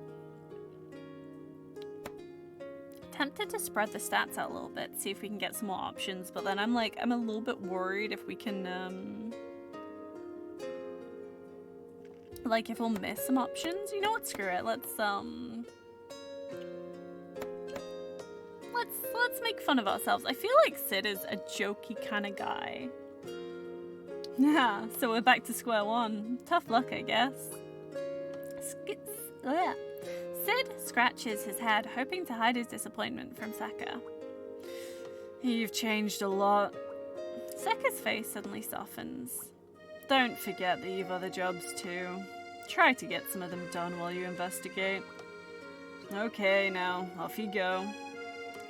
Tweeted it and hopefully less stress? Heck yeah! Oh, I want to ask you something. They said that you passed out last night. Yep. I guess I was too tired, and then I also used Tori's power. It's out of reflex, but Sid avoided mentioning his necklace. He did not turn to face Seka as he replied, for he is afraid that she'd find out. Okay, take care of yourself. You're no boy now. Okay. Ooh, I got more gold and a bunch of fused iron. Ooh, okay. Now we can upgrade stuff, right? The redhead matriarch of the hyena is sitting across the mountain of documents. Oh. Interesting. I can speak to her from here, apparently. I think that's a little bug. Ooh. Who's feeding you again this time? The grilled chestnuts that Tori is holding are making Sid hungry. He realizes he's not eaten anything after he got out of bed. Old geezer. You should call him Old Joe. By the way, should I pop over at the Cape and tell Maya that I'm alright? Definitely. I'm still one meal short from yesterday, thanks to you. I'll make sure you get to stuff yourself silly today. Cool. Yeah, I think I've done all the conversations in this place. Oh, Denny's giving Tori something? Tori, this is for you. Wow, thank you! Oh, we got some more grilled chestnuts? Heck yeah. Cool. Do you have anything for us? I haven't seen Pops coming down here since that damn thing happened. Seka's got her hands full dealing with pressure from inside and outside for that. Yeah, we've really got to sort that out. Okay. Let's go, let's go. Let's, actually, no, you know what? Let's find out what these, snacks do. So the grilled chestnuts. Ah! Grilled chestnuts are Tori's go-to snack. Give these to Tori to speed up her regen in combat. They seem to change her size, too. Interesting. Okay.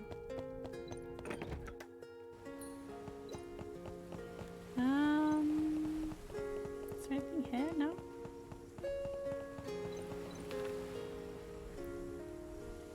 Sid, are you alright? Ask Marco what happened that night. Give Marco a head pat. Let's ask him what happened. What happened afterwards that night? The guy you brought back was in really bad shape. I was on guard duty, so that's all I've got.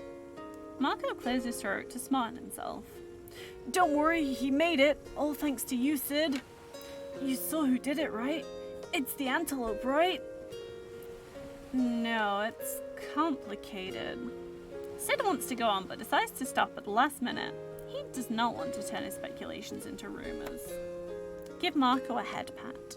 There you go. Sid smiles and pats Marco on the head. Marco is utterly baffled. I'm just glad to have taken a good lad under my wings. Wait, what about this? Sorry, that was a reflex. Sid realizes how awkward it is to give the head pat, so he pulls his hand. Aww.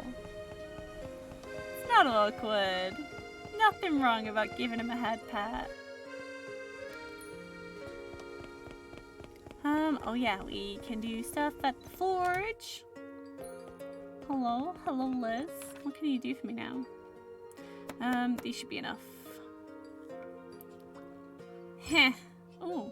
Weapon modifications and upgrades. Weapons obtained can be modified or upgraded. Find all the materials and pay the fee for Liz to work on it. Create a weapon just for you. Ooh. Okay. Oh, so like there's 2 separate paths for this. Bolt tips. I don't have those yet. Boosts hunting rifles damage or quickens hunting rifles reload. Ooh. That sounds pretty good. Holy moly, you can now press and hold to fire the hunting rifle in full auto. I don't think that's how hunting rifles work, right? Boosts its capacity and projectile speed. Cool. Triples the magazine size but will lower the damage. Shots will mark enemies on hit, causing them to take more damage from subsequent attacks for the whole fight. Ooh. Can be further upgraded. That's pretty cool. That's just damage. Shots fired from the hunting rifle now bounce between enemies. Oh, that's cool though. Only deals 50% damage on bouncing. That's still cool though. It's now a smart weapon. Fires 2 rounds each time, and the second round will find a random target to attack. Whoa, okay. That sounds cool. I feel like we want to upgrade New Target first, right?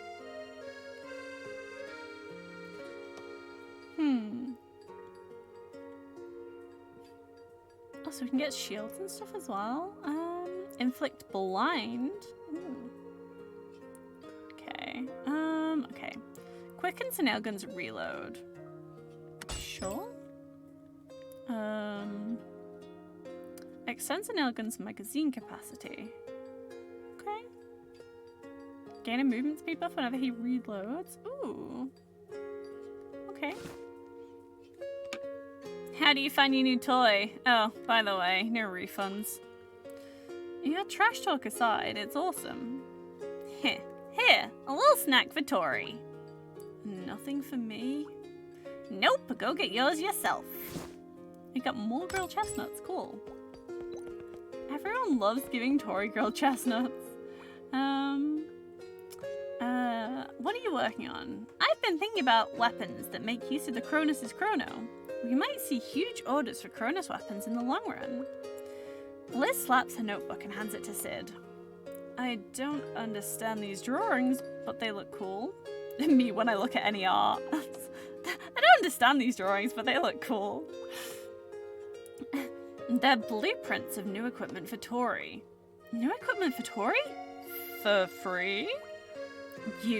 So that piques your interest. Well, since you're testing them for me, they're free. Don't get your hopes up, though. Is she giving me any yet? I don't think she did give me any yet. Cool. Did you have anything else, Alona?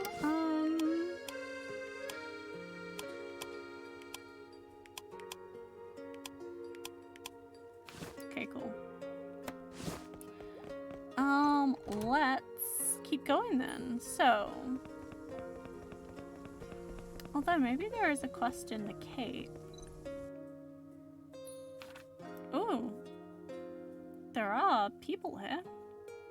The thuggish young man is trying to overwhelm his opponent by going as loud as possible. His opponent may be quite vertically challenged, but judging from the bottle in his hand, he is more than eager to turn this into a fight. The fishermen sitting around are urging them to do it. They are banging their mugs and dishing out an assortment of crude jeers and prods. They are totally ignoring the exasperated Maya. They want action. They want a proper good bar fight. The guy reeks of alcohol, and Sid cannot help but take a few steps back. There is a saying in Astella, don't try to reason with the men of the sea. Wait, I thought Oh, I only have 5 points in, brashness? I'm gonna assume it's like brashness. I can't say, did you forget this is the hyena's turf? If you break anything here, you ain't leaving here walking. Outside, if you break anything here, you ain't leaving here walking. Piss off, you little brat! The thug is cracking his knuckles, and his veins are bulging on his face. Liquid courage is definitely doing its work, and Sid could smell it, plus some sausage. You're still talking? I'm starving. Oh, fight time.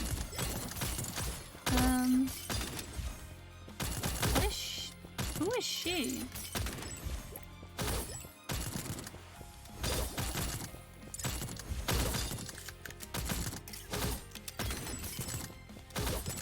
Okay. I love the little... Oh, it changed her size. She ate a chestnut. Now she's small. Oh. That's cute. Okay.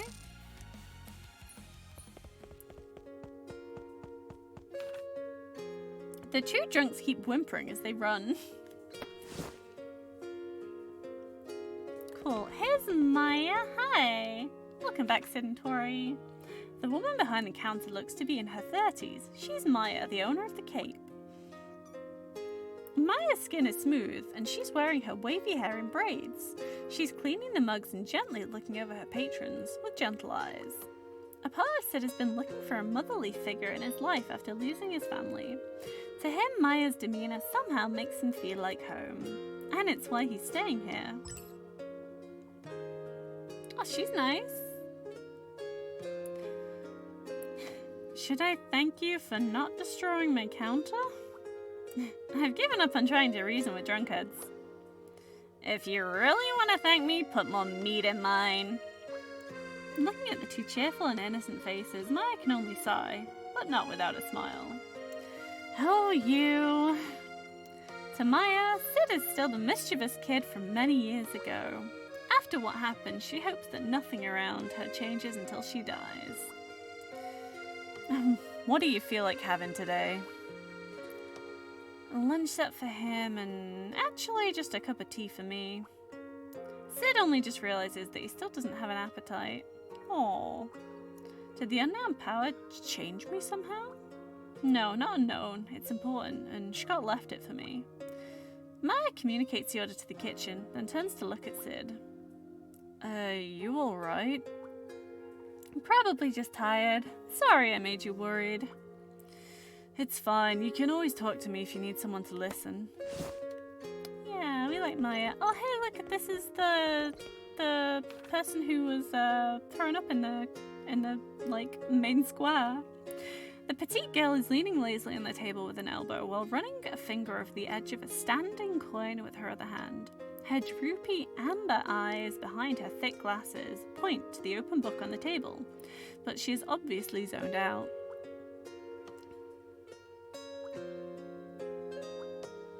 You reading at such a noisy place? I'm here to see you. The girl closes the book with a thud. Sid could see that it says Human Anna something on the cover, but he has no idea what those big words mean. Is it anatomy? Maya has some big old baguettes. Yes. I'm Cassia. Thank you for helping me that day. She seems rather annoyed to be thanking Sid, though. Thank Alona I only carried you to her workshop, or how could I see a cute girl lying on the street and do nothing? Don't mention it. I'm gonna go with that one. Cute? Are you trying to tease me? Cassia is blushing and obviously embarrassed. I don't like to owe people anything, and I know that you're trying to tackle some problem. I have some leads for you. You know about the guy in black? Cassia is startled by Sid's strong reaction, so she fakes a cough to put in some distance. I saw where he ran. Where? Before that, this is... As if suddenly realizing something, she turns her amber eyes towards Tori. I'm the Jewel of Astella, the one and only cute Kronos that you'll find in town. Nice to meet ya. Huh? A Kronos? How is it? Cassie moves her eyes back and forth to the duo in shock. She then timidly reaches out to try and touch Tori. The latter decides to play along and lean into Cassie's hand, which causes the girl to immediately yelp and pull herself back. It's a long story, I'll fill you in later, but first things first. Calm calm down. I'm heading to where he had run. Come meet me behind the cape. Okay, cool. Oh, what does Tori want? So, she's asking you out, Sid? No, we've only met once. You kept looking into her eyes. Isn't that what you're supposed to do in normal conversation? You know that the pact has kind of linked our emotions, right? There's no point trying to hide it. So Sid has the hots for Cassia. Cute. It's Vital again. Hey, I didn't see you at the hall.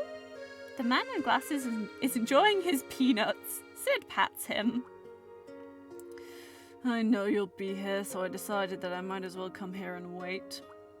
Anyway, good to see that you're still in one piece, dimwit. Sid and Vital do a fist bump. Nice. I heard that you're going after the murderer. Looks like you're serious about getting to the capital this time. There is a hint of joy in Vital's voice. He grew up with Sid, so he knows that his good friend is truly obsessed with the capital. I've always been serious about it. Do you know what you're trying to do here? You might be a goner.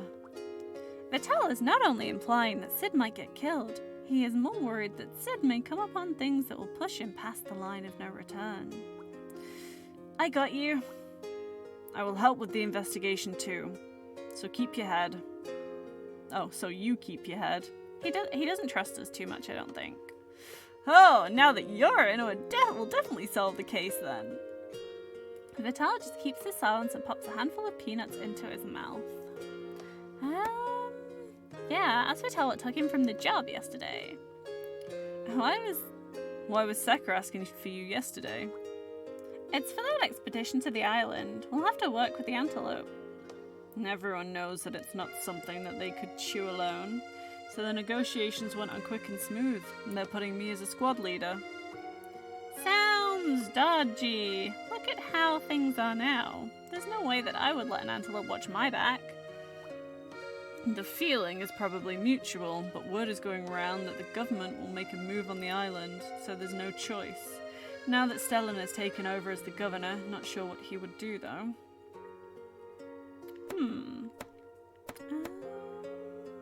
Did we already talk about the island? Oh no. Apart from being one of the 7 heroes, Popple is also known as the Great Rogue. Legend has it that he is a trove on the island, the Seven's legacy. Many have gone for it, but few made it back. Seven's legacy? Yeah, I've heard of it too.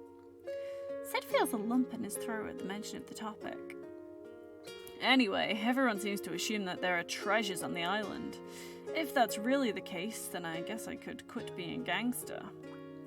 Oh, so you want to move to the capital too, Vital? You didn't have to hide that. Sid snickers and elbows Vital. The latter shifts away as if avoiding something dirty. There is only so much that you can do here. Anywhere works for me as long as it lets me make big money. Fair? You're amazing, Vital. I've totally no idea with money. That is because you're a dimwit.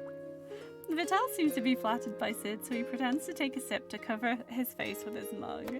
Oh, he's doing a little smile, but he doesn't want to acknowledge it. Okay, about the antelope. A bunch of fancy-dressed, condescending wannabes. Deep down, they're just dirty like the hyena. Dirty gangsters. Aren't we gangsters too? Whatever. Also, they've been trying to one-up us in everything. You're spoiling the mood, so let's move on to something else. Vital stares indifferently at the notice board of the Cape. Okay, the new governor then. Osiris Bedrock Stellan is a decorated vet who's moving fast up the political ladder. He had actually chosen to come here, this backwater port known only for its crime rate. I guess he sees an opportunity in making big money here. Ha, lucky him that the old bloodsucker maimed himself while hunting and had to step down. Oh, that's harsh. The old governor helped us a lot. Sid recalls the friendly face of the previous governor. You're always seeing people with rose-tinted glasses. That old bastard is nothing but a corrupt pig. It's all rumors, no? Whatever suits you. Vittel goes on to tuck into his soup and ends the topic. Okay, no worries, bro. So I can make roasted chestnuts as well, right? Grilled chestnuts, sorry. I need 1 honey and 10 chestnuts, though. Okay. So that boosts crit, and this is, speeds up her regen. Do you have anything else? Oh, see what's on the tap?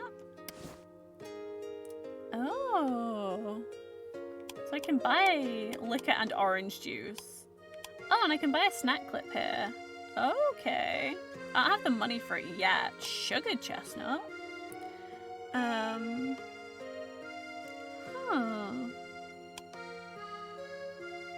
Increases the healing effects. Chestnut milk. This game is starting to make me hungry.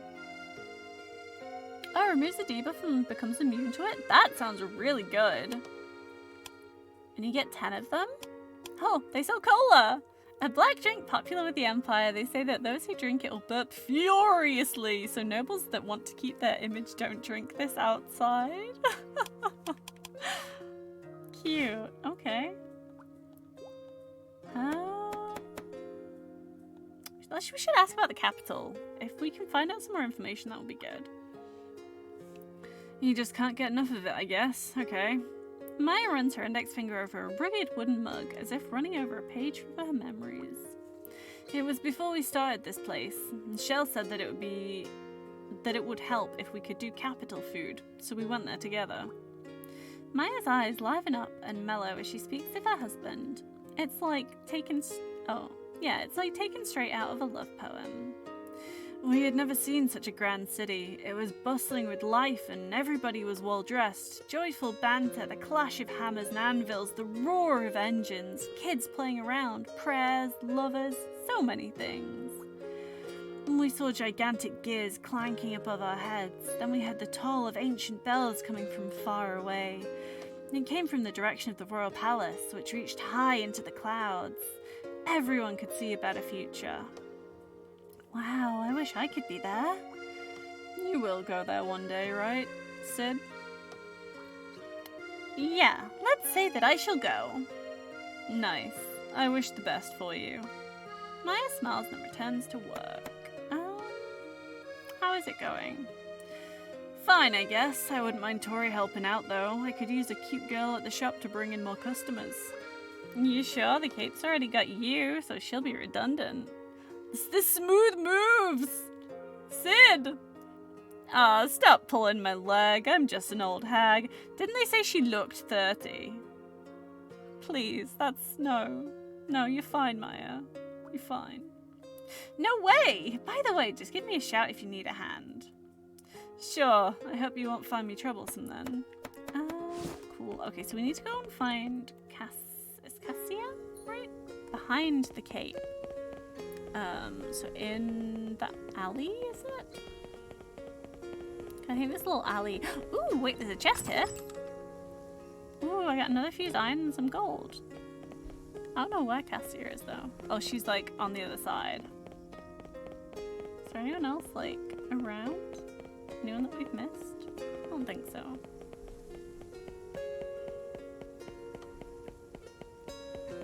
Yeah, she is. Do I want to buy anything else while I'm around here? I mean, I think I've still got like plenty of time to like be able to buy things later as well. Oops, I did not mean to do that.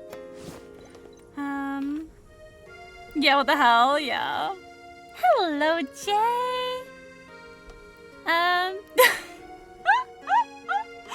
Hello, Misty. Do you like being called Misty, or can I just call you mine? Oh my god, Jay pulling out the smooth moves. How you doing? It's not Valentine's until tomorrow, Jay.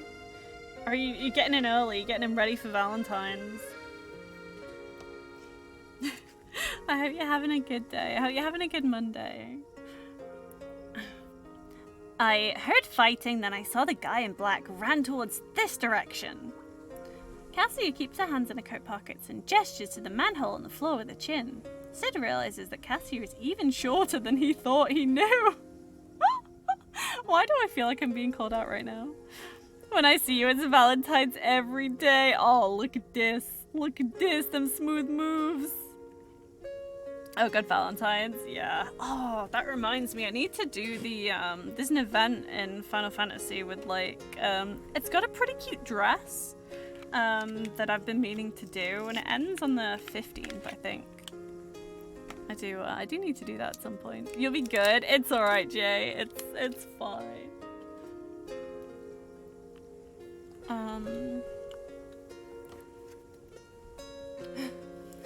Yeah. Oh. Her coat is several sizes over, like a shell. If she hadn't rolled her sleeves into logs, Sid would not have been able to see her pale hands. Sid realizes that Cassia is... Oh, wait, we just read that one. I guess he ran down here. Great. I'll catch him. Tori, it's time for business. Sid rolls his sleeves and strides forward. Hey, wait a minute, you fool! She points at the two ragged men nearby. The lanky one is slouching and rubbing his hands. The buff and topless one is picking his nose. Nice. You also need to do the event in 14 as well? Yeah. It shouldn't be too long. The events generally don't tend to take too long. I've asked, but they say they won't let anyone pass without Kiji's permission. I'm new in town, so who's this Kiji? Hell, knock these losers out then. Sid is eager to solve it by brute force. Cassia cannot help but shake her head. Who am I to say anything? Anyway, see ya. Wait, where are you going? Didn't she want to come with us? Talk to the vagabond? Sure. It's him, right? Hello, Debbie! How are you doing, honey? Thank you for the hydrate. I'm not slouched, I promise. Maybe. Maybe.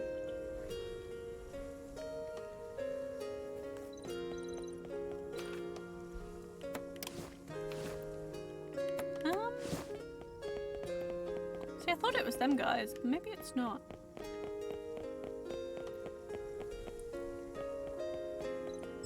There we go.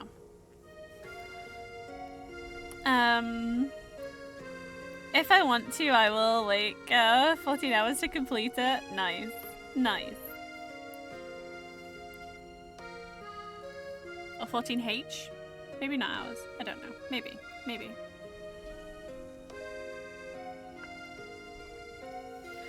Boy, it's getting colder. It'd be nice to have some meal liquor.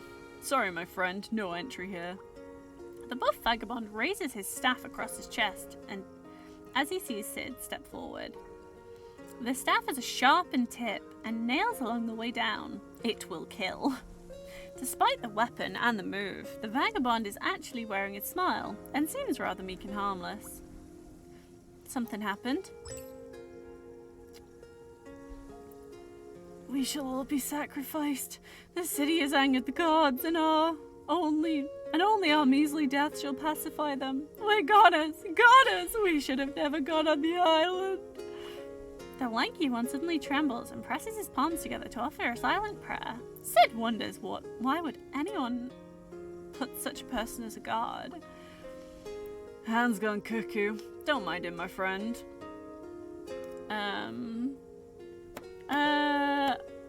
So I can use some liquor to get past. Let's see, you only listen to Kiji? We would have been long dead if not for the boss, my friend. Misfits like us could only repay him with our lives. Then, how are you different from the rest of the gangs? The boss says that we are free. He will give us jobs, but it's up to us to decide if we take them. We'll also not go radical against the government or the gangs. Or in the boss's words, we're exploring a path for ourselves. Let's say that we're more like family. Not a gang? Sure, but you're still a group working for your own gains. And heck knows how or what exactly. Tori is standing aside and playing with her dagger lazily. She may be saying all these harsh words, but there is nothing on her face. She's just blurting whatever comes across her mind. Just the usual Tori. I guess. We're probably this sort of a bunch, as you've said, girl. The vagabond isn't bothered by Tori. He just snickers and stops. Let's see. Will they let me past? I'm in a rush. Can you pretend you didn't see me? I'm afraid I can't. Trust me, neither you nor I would want to face the wrath of the boss. I suggest you go ask for his permission if you really want to go down there. The vagabond props his staff on the floor casually. He does not seem to worry that Sid may play rough. And I would be in trouble if you got in and get hurt down there. I'm not the one calling the shots, so you'll have to talk to the boss. But you're a hyena, right? I guess he won't let you off easy. So do you reckon we can just get in with liquor? Should we try? Kiji? I heard he's a bullheaded old geezer. I haven't seen him before. He's the boss of Seahey Street, and yet no one has seen him? Well, they say he used to appear in public, but not lately. And now I'm curious. Okay. So let's see, we do have a map. So Seahey Street is over there. So I assume I can just like go and find it, but how much does a liquor cost?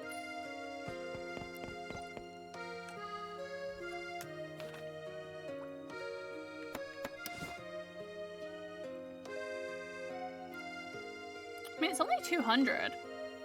You know what, I'm gonna...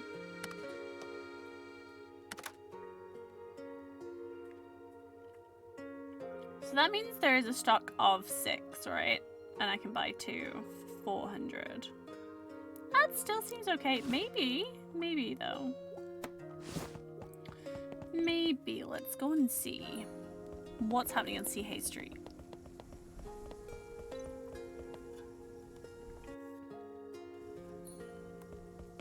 Ocean View Boulevard. Hi, wandering merchant. Oh, Tori found a thing. Show me what you got. A wandering merchant with a huge crate on his back stands near the road. Ooh, eastern bed. That looks cute. Eastern floor, eastern wall. Oh, that's cute. Eastern table and chairs. Paintings. Morocco? Yo, look at that fancy bed. Oh, mate. Okay. All I have is just initial stuff. This is spency stuff. This is stuff we can't afford yet. Well, we kinda can. What is this? Oh, obtained fool. Sid. You can decorate your house! You can! It looks like you can decorate your house. The boy has always set his eyes at the stars. His way ahead is shrouded in mist, with whatever few patches visible treacherous, but that day will come. Let's go and have another look at our house, because I'm assuming it's this place in the, Can I go back? Assuming I can, right? Yeah. Because it's this place in the Cape, right?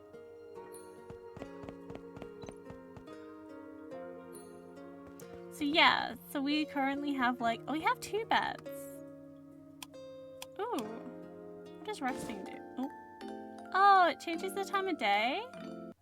Okay, cool. And we can save here? Should probably do that. I've not saved in a very long time.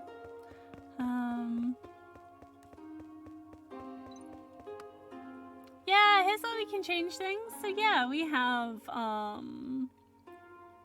have the wall, we have the floor, we have the 2 paintings, and then like the chair and the desk and the bed. Cute! I wonder if like both of the beds change, depending on what bed you buy. I don't know if we want it to be nighttime. fine.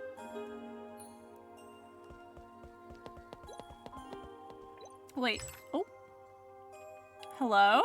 Hello? Who are you, Theo? Hey, hey, yes, come over.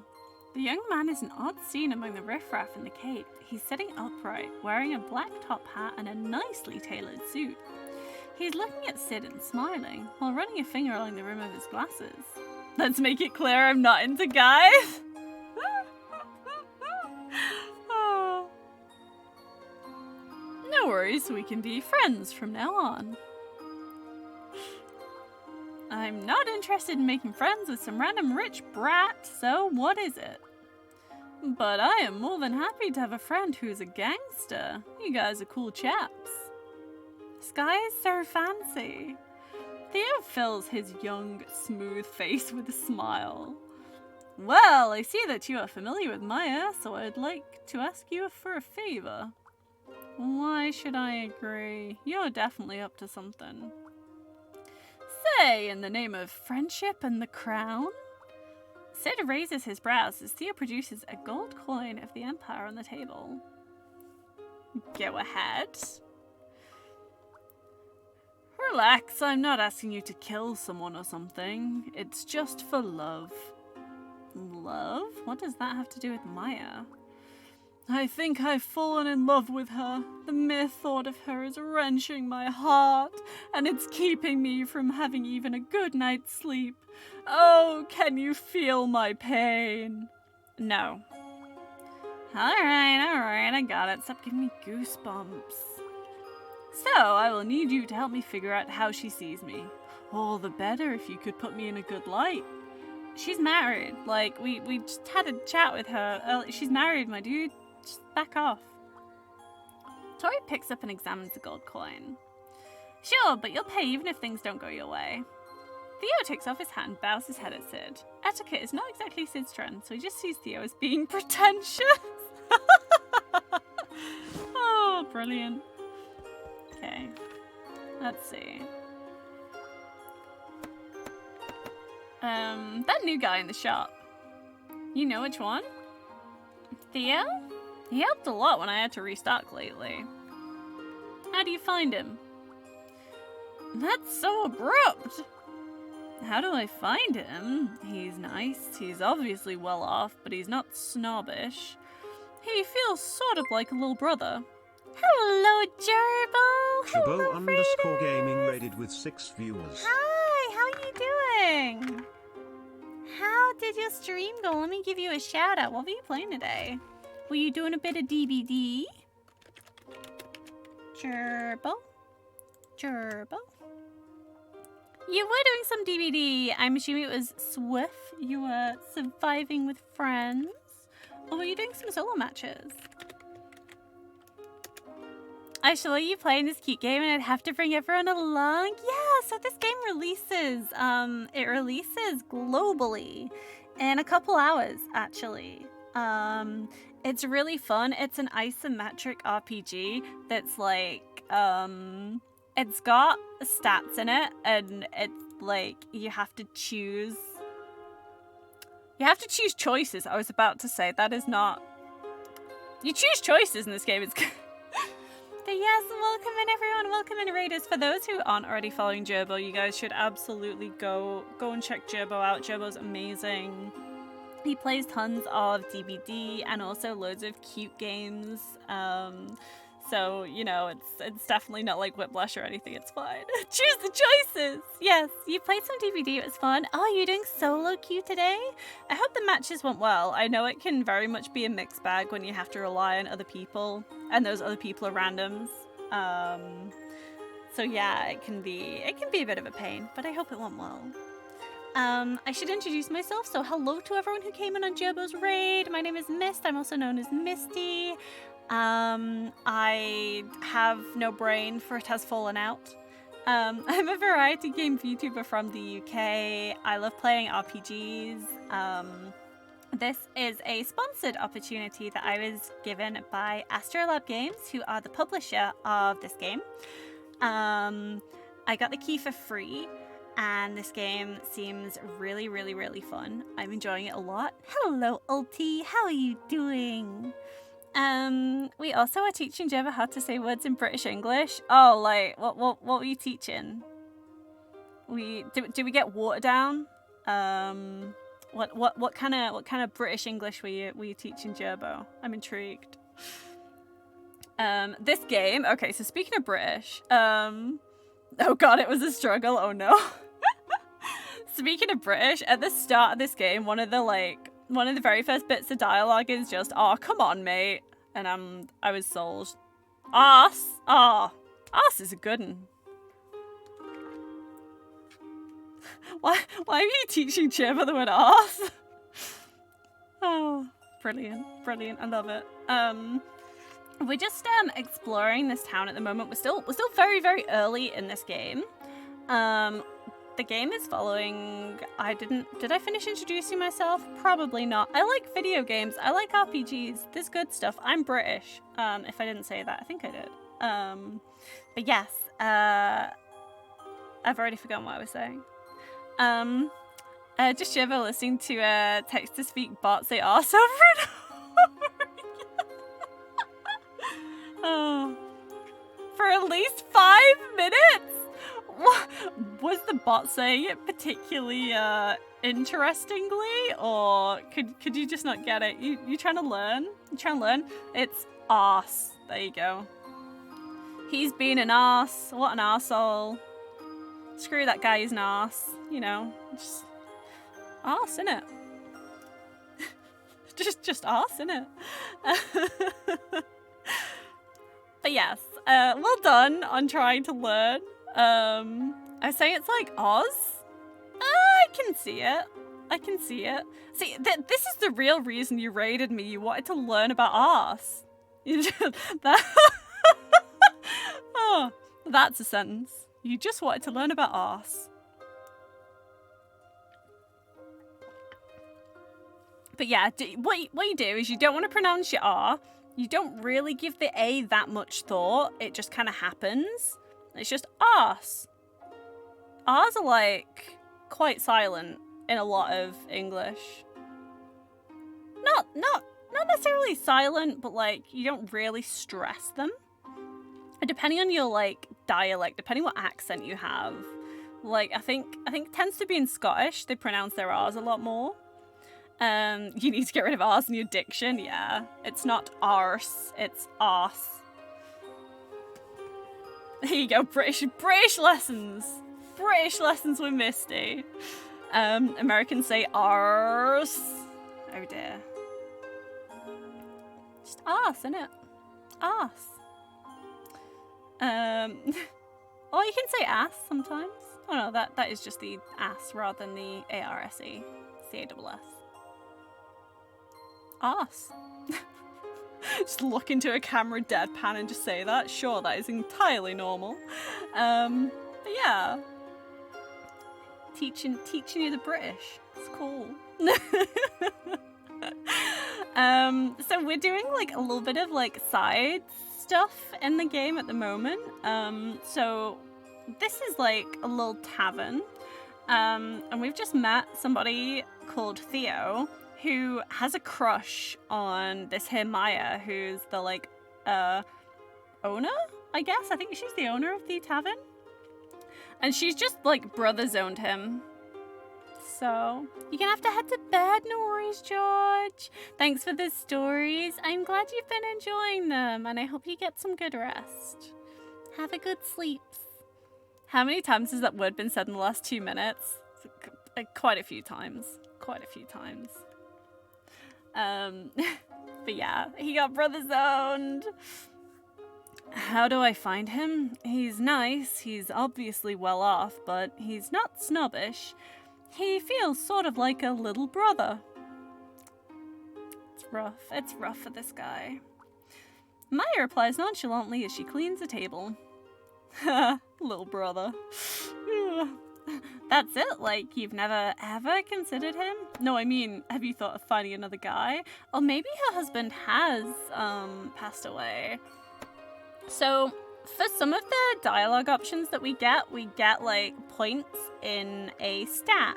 So we have like this kind of vigor stat.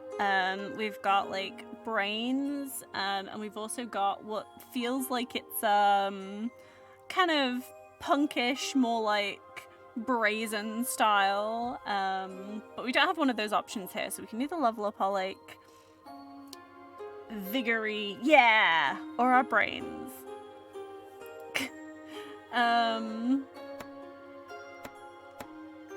She's not known him very long, so I feel like number 2 is gonna make more sense. I mean, like, have you thought of finding another guy? No, not since when Shell was gone. Not now either. Alright, I see. Looks like there's the answer for Theo. Let's get back to him. Cool. Hey, Theo. Oh, also, so the main character in this game is Sid. So this is Sid. He's got like a cool sword. He's actually got a nail gun. So his primary weapon is a nail gun. But we do also have a rifle at the moment as well. And we have a cool accessory as well. We have a scarf of the veteran hyena because we're in a gang at the moment. We're in the hyena gang. This story follows Sid and Tori. So Tori is a Kronos. She's not human, but she is like linked with Sid. She's paired with him. She's a bird Kronos. She's pretty cool. She loves chestnuts. We do question if she gets a little bit cold, but apparently Kronoses have way better physiques than humans do, so she's absolutely fine. Yeah. Hello, Theo. I have your answers. My man, thank you. So did she. Nope, you don't stand a chance. Well, there are so many people going after her. What makes you think that a random simp like you would stand a chance? I'm not gonna get banned for saying this on stream, am I? I know that's a word that Twitch doesn't like. Ah, well, the path to happiness is treacherous indeed. And you're thinking, but I will get there, right? Man, really? Say, my man, what else do you know about Maya? She opened this plate with her late husband, and she will keep it running no matter what. Forget it. There's only room for 2, and it ain't you. She needs time, and she needs love. Look at this simp. Wait, my good man. Can you also tell me more about her late husband? Another day, maybe? Ooh. I got a recipe, so we can cook in this game. We can cook and we can decorate our room in this game. So let's see, how do we make a Mont Blanc? Tori's favorite snack, but the steep price bankrupts Sid every single time. Give this to Tori to let her insta-revive with 80% HP when knocked out. Damn. That is a lot of ingredients, though. Do you want to see my room? Do you want to see the little room that we've got? I know you've just been streaming, Jerbo, so if you need to take some time, if you need to go, do anything, get a drink, have a stretch, please do take care of yourself. Don't feel like you have to stay here if you've not already. And anyone that's been watching Jerbo stream as well, if you need to stand up and have a stretch, because if you've been sat there for a while as well, that still affects things. You still need to do some stretches and take care of yourselves too. But yeah, this is our little room. We have a little bed.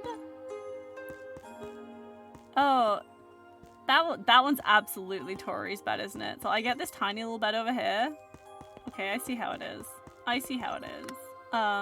We don't have any new stuff yet, but yeah, we can change like our bed, change the tables and chairs, like the pictures on the wall and the floor. We can do all sorts of fun things with this, which seems really cool.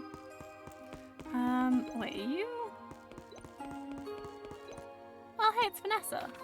She gave us a gun. Why can I pickpocket her? What? How do you find Astella? rampant corruption, oppression, crime, and a terrible gap between the rich and the poor. But there are the good folk, and the sea too. I'd never seen the sea until I came here. The sea? Sid and Tori turn their eyes at it. To them, the sea is what it is. It's dark, deep, immense, harsh, and unforgiving, yet it also provides.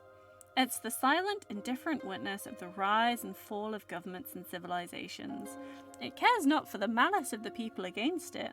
It will always be there. And the sea is a source of life, and we humans are connected to it. It's the first time that I've come so close to it, so I could feel it. I'm not sure about you, but I do.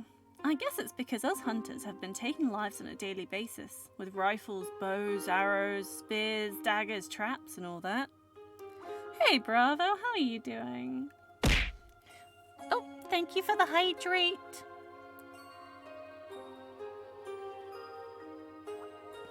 You seem to be made for Astella.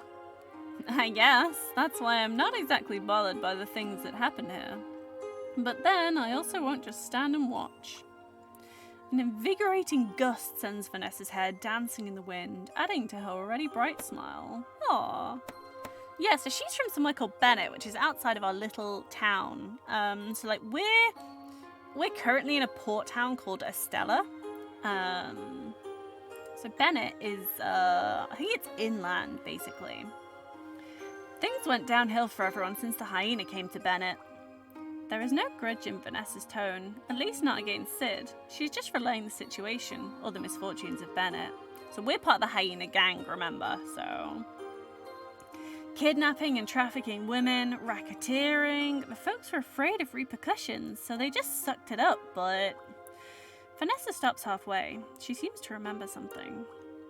Before I moved over, I heard that 2 outsiders had busted the hyena base in Bennett.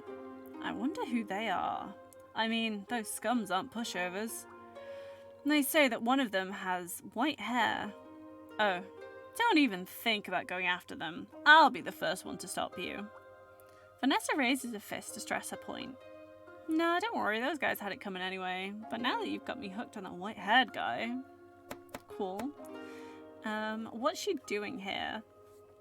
It's not cheap to live here, so how are you getting by without hunting?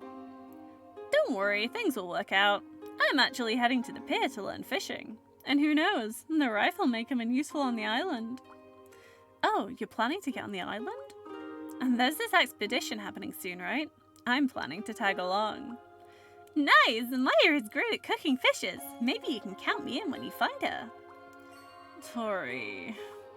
You bet. Just wait till I get my first catch.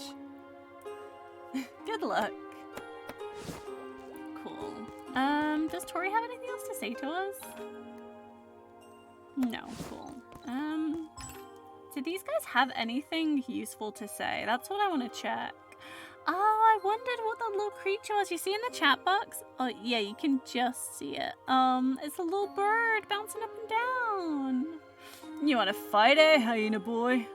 The man puts on a smirk on his rugged face, as if trying to boast that he's not afraid of gangsters like Sid. Sure thing, buddy. Who's Jude? Jude is leaning on a pile of crates and watching people come and go with his grey, sullen eyes. He is unshaven and is holding a cheap fag with his stained fingers. That's how you know it's British! Oh my god. I mean, I don't know who did the localization for this, but like, that means cigarette. For those who aren't familiar with that, that means cigarette. Is it just Brits that, like, use fag in that context, as in cigarette? I feel like some others must do it as well. Hey, hyena. Mind asking Seka that she can spare us a day off? He opens into a wide, yellow-toothed grin. Heck, who do you think you are? So, based on your stats, you can choose different options in dialogue. So we don't have enough points in any of the other options besides brains at the moment. So all we can say to him is, you look terrible. You look terrible. Are you alright? Yeah, that's why I'll need something that has a good kick. He raises his shaky hands and leans over to have a puff. Jude is suffering from cold turkey. Oh. Do you need drugs? You're asking the wrong guy. I ain't in charge of dealing the stuff. He needs drugs. Oh. Secker and the others have kept Sid out of the drug business. They're keeping him as pure as you can be in a gang, I guess. That's cute. Judge spits on the floor and leaves. Judge Jude. Jude spits on the floor and leaves. Soz bro. Yeah, Mont Blanc, chestnuts, and fish. Not sure. So I accidentally skipped the hello? This person does not look suspicious at all. Hi? Can I, excuse me? Why? What is this guy gonna do to the statue? So we do have a map in this game, let's see. So, I don't want to go into the Hall of the Antelope. That's going to be very bad. They don't like me at all. Well, they don't like hyenas, which is what I am. The residential area plaza, let's see, Hayes Street. Let's see. See if there's anything different here at night. So we open this chest.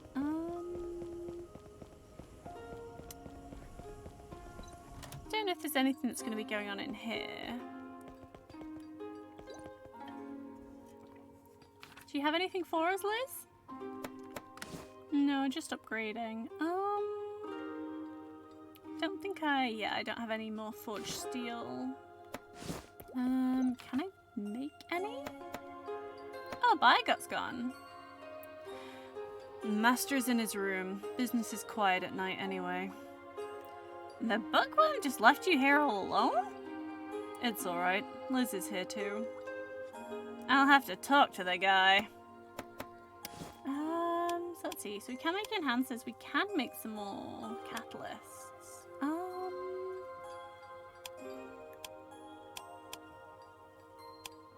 Can't make any other stuff right now though. Okay. Oops. I did not mean to speak to you again. Cool. Let's go.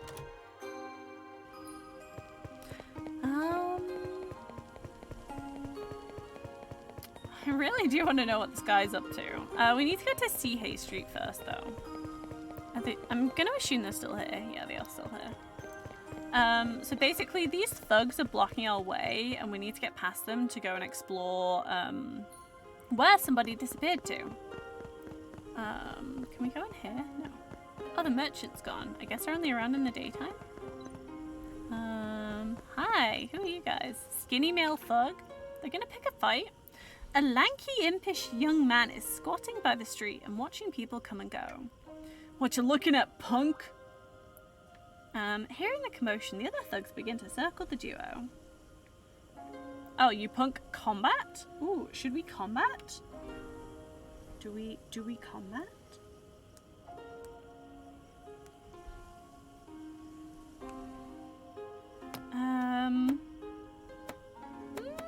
I reckon we can take them, right? We can extort them, if we had enough points. Let's do it. Let's do it. It's combat. Time for a workout, Tori. Let's do this. Let's do this.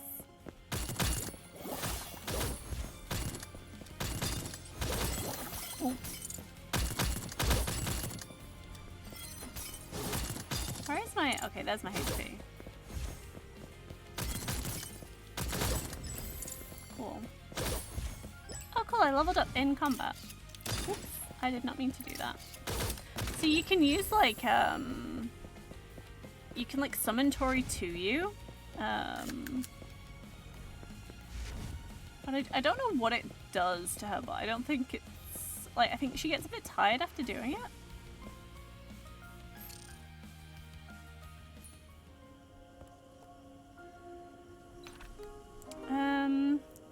Sid, what do you think of me?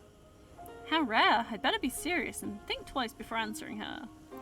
Okay, so this is, to level up her points.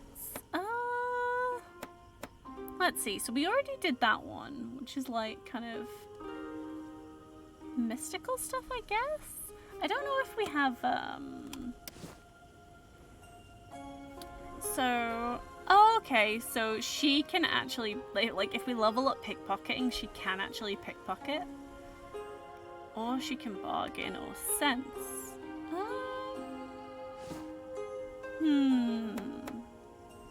Maybe bargaining.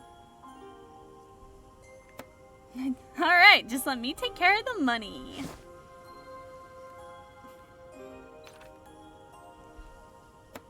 Okay, cool. I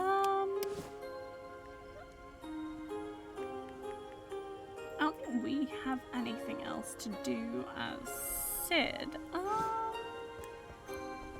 Can we go in here? Oh, this is where Cassia is. Hi.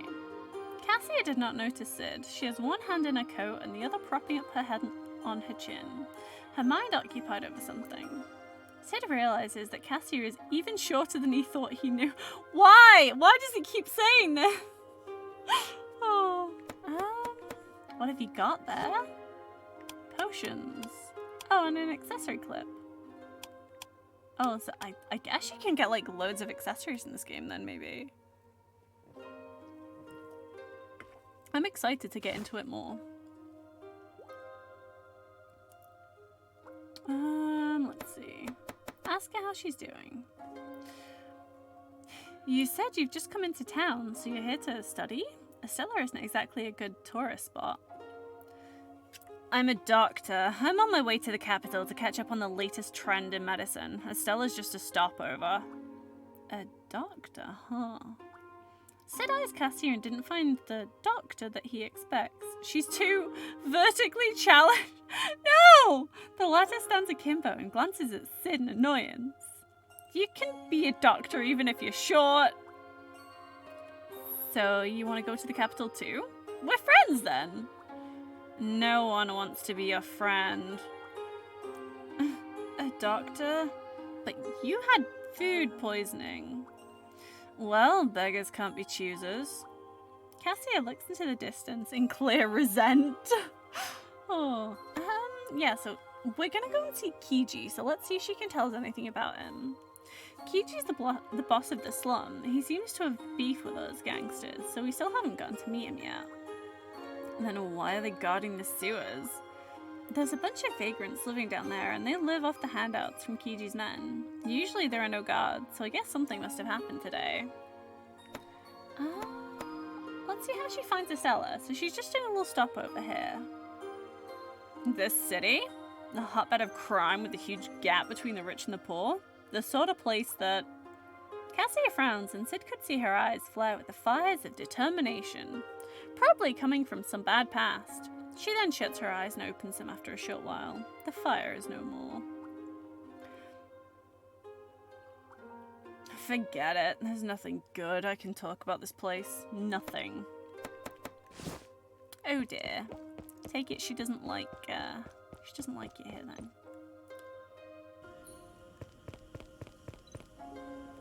So we dealt with the thugs. Can we have another combat? Oh, hey, we can. Well, I guess I'll still get more experience as well.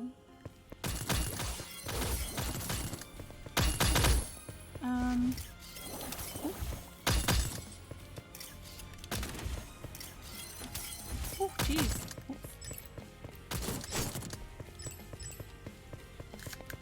I think Tori's like actually picking up equipment for me as well, which is pretty good. Hi, who are you? Hey, best friend, do I know you? What happened? I've lost everything, all but grief. Alas, the last thing that is free for humans. The man is kneeling on the ground and weeping. He is tall and pale and is wearing a pair of silver glasses. His long face is shrouded in misery. Ugh, what a weirdo. You don't look like you're from here. If you're feeling unwell, there's a clinic further down that way. So yeah, good day and see you. Oh! 1 minute, please. The two of you look capable, so can I ask you for a favor? I can pay.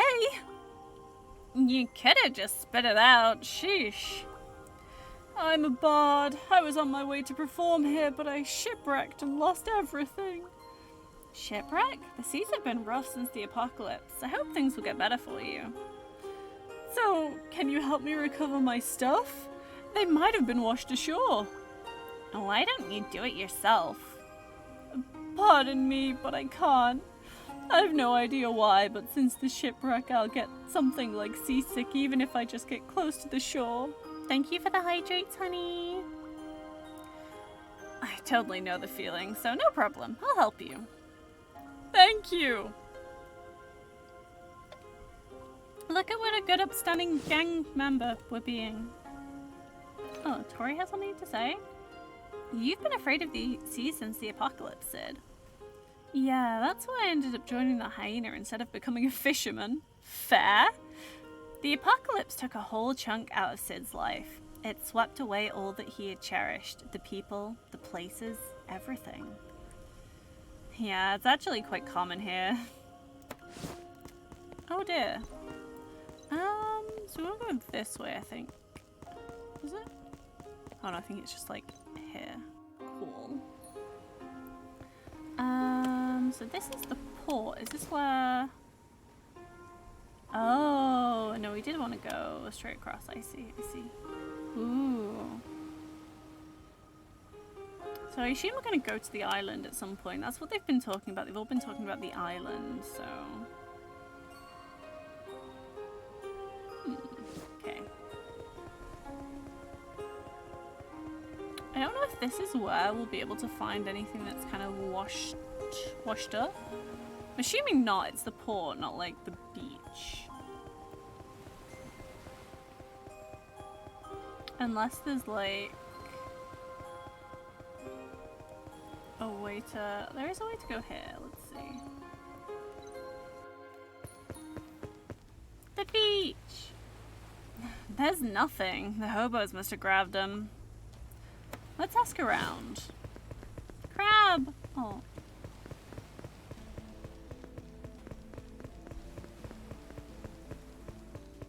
Can we... No, we can't go in there. Is there anything else on the beach? This is really eerie music.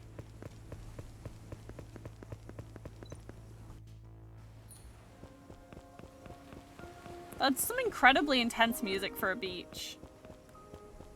Can we do anything else here? I don't think so. I'm assuming at some point we'll be able to go across to the island. But we're not that far along in the story just yet. Maybe on this fancy boat. Okay, let's try and go to Sea Haze Street. That's where we need to go. That's where we want to go and talk to Kiji.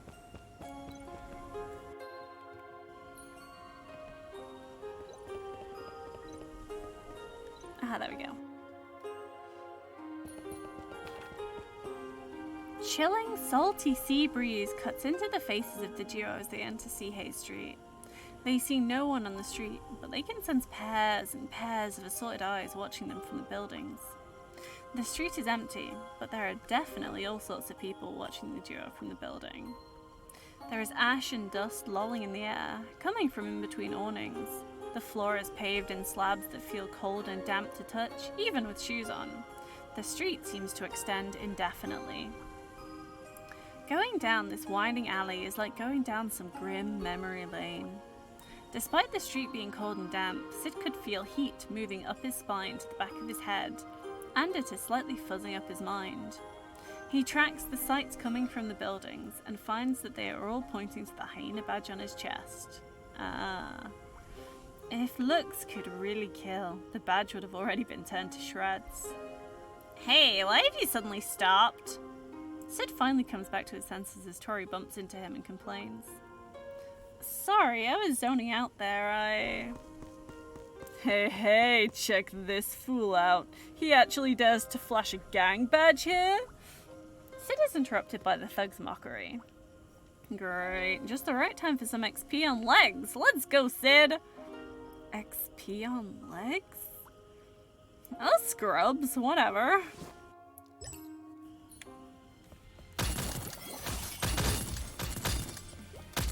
not very good at the combat just yet. It's okay though, because Tori is. Tori is just totally taking care of them. Anyone else? I'm just starting to have fun. The thugs have run, but the glass that surround the duo remain. Hello?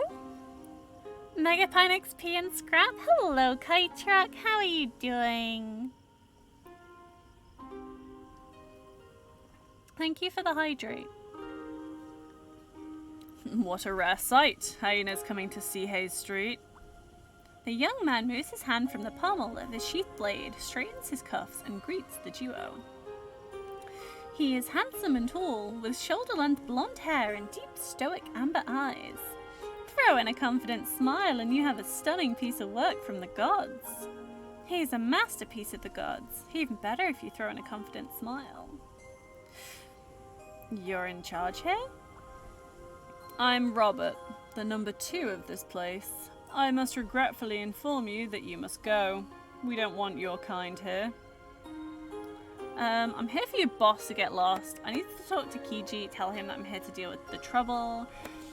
Can't you go tell Kiji that it's Sid from the hyena? There's no point leaving a bad score with each other, right?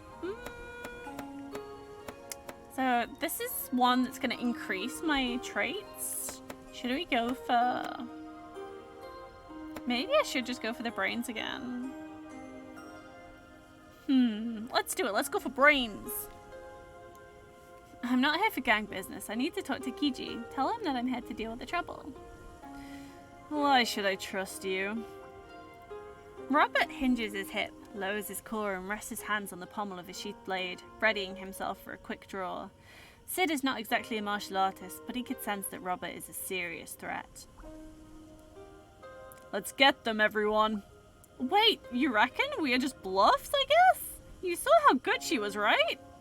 Sid does not want to fight Robert. He quickly points at Tori, who returns the favor in the same instance. She's Tori, a Cronus. I'm Sid, her linked. Sid recalls that he once did something similar to communicate with some beast folk merchants who do not speak the common tongue. A Cronus? Intriguing. Cronus has been on the hype lately. Robert mutters the word again, then loosens his stance and stands upright, but he keeps his hand on the pommel. I'm the Jewel of Astella. I'm assuming that's coming from Tori. I'm the Jewel of Astella, the one and only cute Cronus that you'll find in town. Nice to meet ya. No wonder. No human would have been able to do what you did just now. Yep, and I can beat your ass if I wish to. Robert is obviously annoyed by Tori's cheeky attitude, but he just frowns and did not say anything. Come with me. Don't try anything funny or I'll make sure you regret it. The room is floored with old blankets. It's much warmer and cozy than outside. The room is dark, except for a fire burning in the middle of the room. It's casting a flickering shadow of the host on the wall behind him. Pardon me, my young friends. Please take a seat. The string of words came out deep and grim through the straw basket that the host is wearing over his head, like wind roaring through a deep cavern. The host is an old man who is sitting on the floor. Despite his age, he is giving a strong presence, like an old tree planted right in the room. But an old tree that is likely to wither and die soon.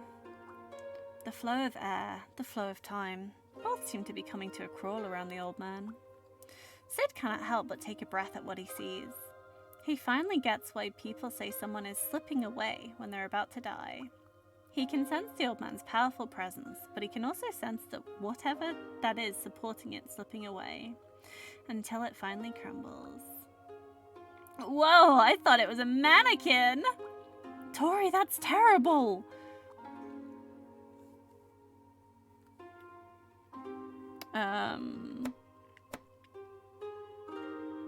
Tori, I'm talking to the old man. Mosquitoes?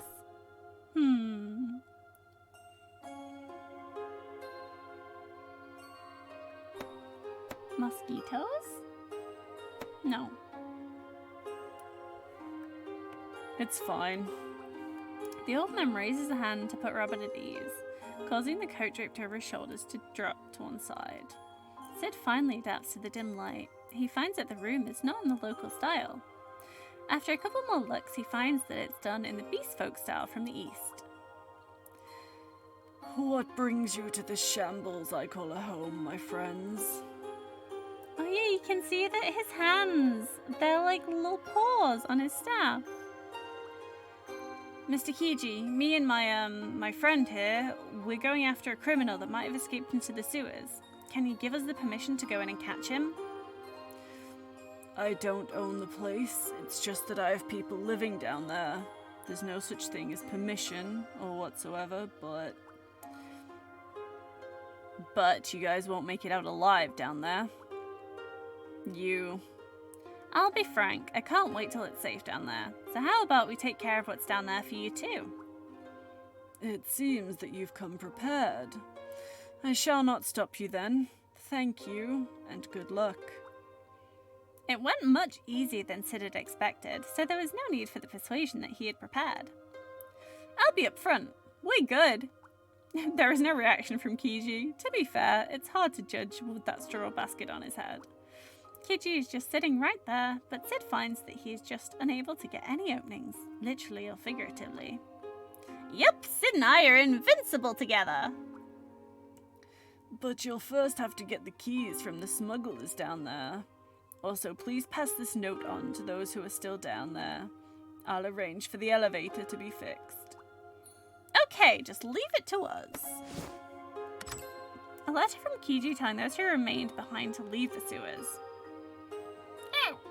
The posture while opening and reading the letter is critical. Okay, cool. Oh, look, he's got a cool mask and a sword.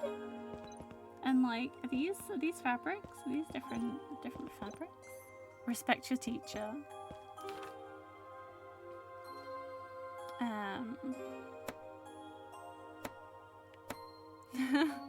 If we were more brash, we could ask about the thing on his head. What about the monster in the sewers? Why don't you ask Stellan to take care of the monster? People follow me because they trust me, so we must handle it by ourselves. To be fair, if the government runs as it should be, we won't have all the gangs here in Astella. You don't believe that there's a monster, right? Have you heard of the Anceston? The Anceston? Surprised Tori's underboobs ain't cold? Yeah, it's gotta be drafty. Kiji seems to have leaned slightly forward as he mentions Anceston. You mean Anceston, that alien god of those cults? I thought they've all been purged. They've blended themselves into the darkness. That's what makes them scary. Ooh. Okay. Don't sulk. Kiji and us seem to be getting along quite well. Don't talk to me. Okay, cool. Oh wait, maybe I should have saved. Oh, hello there. A girl in her early teens is pinning her eyes on the duo as they leave. Like how most of the folks here see the duo, she harbors a hint of anxiety and cautiousness. What did you do to Grandpa? Did we now? Tears begin to swell from the girl's eyes, and she's struggling to hold them back. Sid, you're a monster! Sorry, we didn't do nothing. Robert was with us. Oh. I guess she really hates me now. What else do you expect? Oh dear. Let me just go back in and save. Real quick. Cool.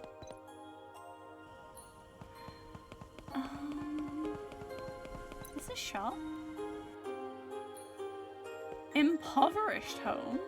Why can't I just walk into someone's impoverished home? That feels rude. You're back? Hello, Hellscythe. How's the game so far? I'm really enjoying it. It's very fun. I like, it feels like there's a lot of story. There's a lot of stuff for me to discover. And I'm still very, very early on. So I'm excited to find out more about this game. And about all the characters' backstories and the different locations that we can go and visit. Oh yeah, it's good. And it's cute. Oh wait, I'm stuck.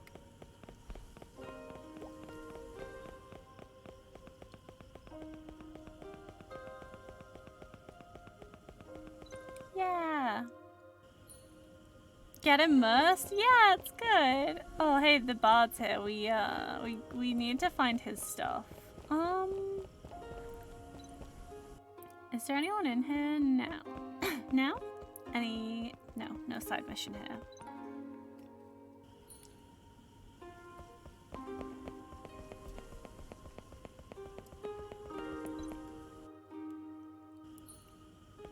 Okay. Now we can go down here. Oh, hey, look. Robert's there as well. And also there's this guy. What happens if I make it daytime?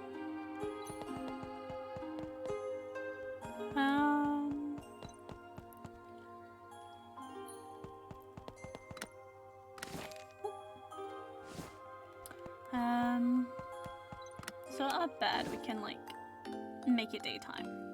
Look at the cute resting image as well. Is Theo still gonna be down here?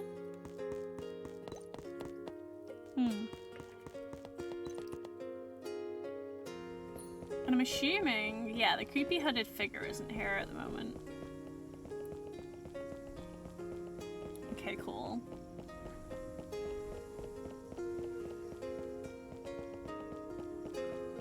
How's it going? It's going good. I can get past these guys now and I can go down into the sewer where there's apparently a monster.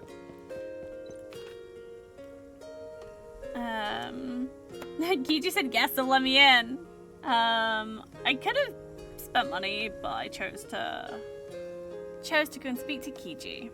I'm assuming he would have let me in if I'd given him money. Not money. Booze. Maybe. Kiji said yes, so let me in. The master did give them permission. Let them pass. Robert is obviously unhappy that Sid got his way. He turned his head sideways and abruptly delivered the message. I knew you could do it. Go ahead, my friend. Thanks.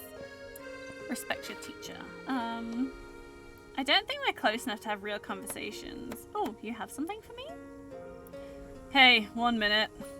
What, you got something else? I'd wish we didn't have to have this conversation, but whatever. The kids had a little adventure in the sewers recently. Luckily, we caught them before anything bad happened. But they dropped the cape for their upcoming play down there, so yeah, pick it up for me if you come across it. Huh, so you're asking us for a favor? Well, if you ask nicely, forget it. You... Sure, I'll pick it up if I come across it. First things first, there won't be a reward for that though. Fine. Should we do it? Should we go in the sewers? What time is it? It's 10 o'clock, so maybe I shouldn't go in the sewers. How much money do I have currently? Oh, there's a log in the game, by the way, so like you can find out about all the characters. So you can find about Sid, Vital. You see how they're at as well. Liz is so cute. Look at them like spiky legs she got. She's really cool. A mysterious craftsman that lives in Astella for now. A master of all things machinery. She's unusually adamant about money, but occasionally her interest can be piqued by exotic items. She once said that she came from an island, but never mentioned anything about its location. There might be a lot of eccentric folk at the port, but people seem to be fascinated with her. Who else do we have? We've got Alona, Biagot, Denny. Cassie is cute. I like Cassie's outfit. It's really cool. Oh yeah, Vista, Rude Man, Tori, Marco, Old Joe. I like how he's just called Old Joe. So Misty Debbie's frog now holds the record for longest taken to make. She did 4.5 hours of it yesterday because she kept getting distracted by chat and talking about bagged milk. Oh, like in Canada they have that, right? In Canada they sell milk in bags. I think I've heard of that before. Oh, we can see Scott's full appearance. Yeah. I really really like the character designs in this game.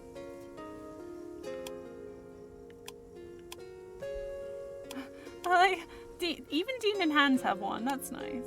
A talkative vagabond with long hair. No one knows his identity, but he seems to know a lot about Anceston, a cult that once existed in Astella. I really struggle with that. This poor bard. Robert, Kiji, and Pekko. Pekko lost her family in the apocalypse, and Kiji took her in as his adopted daughter during his trip. And they settled down in Astella. Pekko treats Kiji and Robert like family, but doesn't associate with people from Seahey Street that are the same age as her, so she has trouble fitting in. Aww. Oh, and it has everyone's race. He's not. Is he human? He's a beastman, right? Or is it just separated into beasts, like humans and Kronos? Maybe? Oh, she is a howl, though. And a demon. Okay. Are all the humans blue? Yeah. Okay, cool. Cool. I said we probably shouldn't go. Should we go in the sewers? Do you guys want to check out the sewers? Or should we just end it here for tonight's stream? I know that, so the version of the game that I'm playing is, like, it does have a couple of, slight updates coming to it tomorrow with the full release of the game on Steam. So if you've noticed anything that you think, like, needs any work on it, chances are it probably has been updated. I'm not sure exactly when this version was published for people to use for their like review copies. But I was given a review copy of the game, and I think it is still a little bit early for it to have the full patch. Let me double check when this game says it fully comes out on the Steam store page. So it unlocks in 5 hours on Steam, and it is a global launch. It is coming out across the world, basically, in Asia, in Europe, in the US. It's coming out everywhere, on PlayStation 5, Steam, and Switch.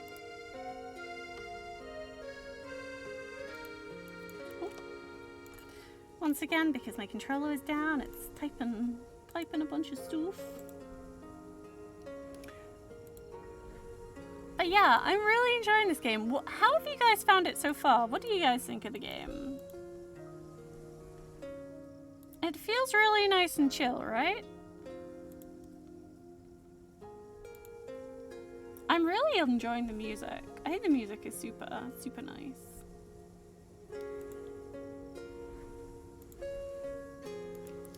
Okay, before we... I'm really tempted. Should we see, like, before we end, should we see about, So this merchant sells, I'm really tempted. See, that bed's only 500 gold. Really tempted to get this eastern bed. Do you wanna see what this looks like? Should we get ourselves a little treat to decorate our room slightly? Before we end, should we see what this looks like? Let's do it. Oh. But I think I only have to pay 450 because of the trait that Tori has. She has bargaining. Hell yeah! Oh, I keep pressing the wrong buttons. There we go. I want to see how this bed looks. I really want to see how this bed looks. Let's go and see.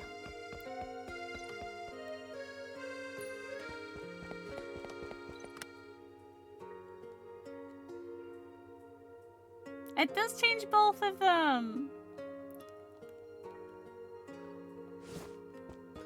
Oh, that's really cute. Why do I get a tiny bed and Tori gets this massive area? That's cute, though. I love how, like, no matter what bed it is, she still has her little Tori pillow. This is cute. A little chair here as well. Because I'm short. Hang on. How tall is Sid? He's 171 centimeters. How tall's Tori? 163? Wait, how tall is Cassie is 156. She gets called short a lot. Is anything in her bio mention how short she is? Because I feel like that's the kind of thing they would do. Oh no. Because she's often mistaken as a child because of her height, and she makes sure to always correct those who can't tell. No. I'm taller than Cassie is. I'm taller than Cassie is, though. Like, come on.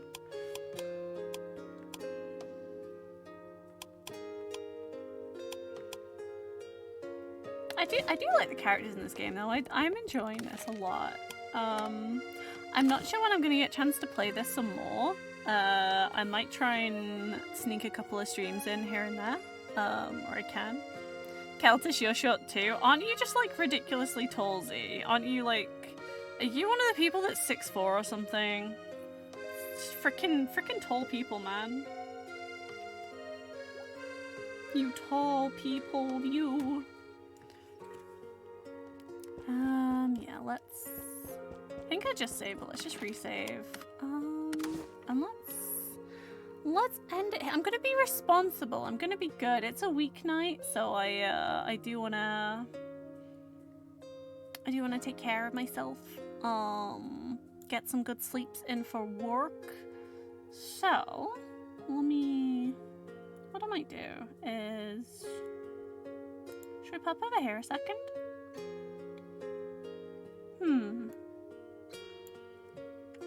Not sure why that's like that. There we go. There we go. Yeah, you're 6'4". How? Just how? How do people grow that tall? What? Like, what? What?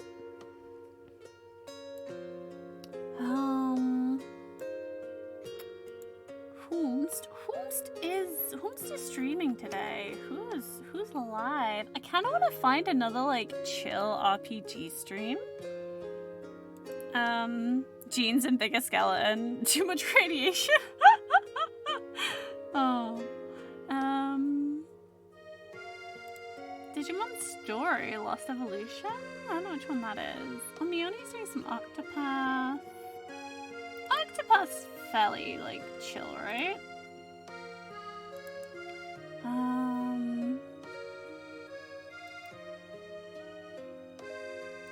Let's see. Pokemon Heart Gold. Ooh.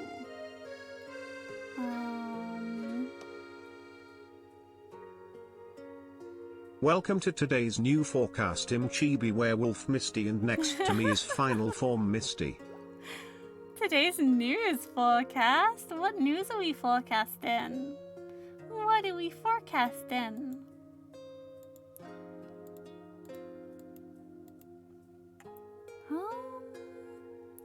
Persona 3 Portable?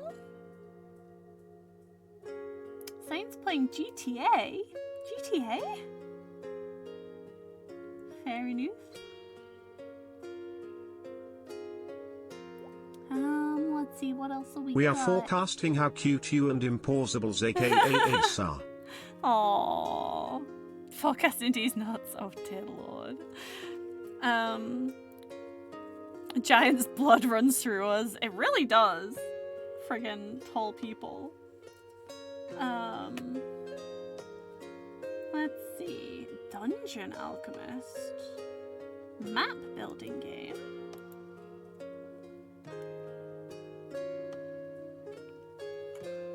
I'm intrigued. Is it a DRPG? I was gonna say DPRG. That's not how the word works. Oh wait, Alexia, I remember them. I remember raiding them a very long time ago.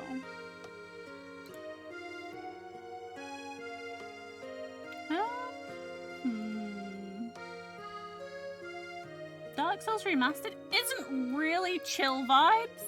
Not gonna lie. I fancy chill vibes. Dead Space is also not chill vibes.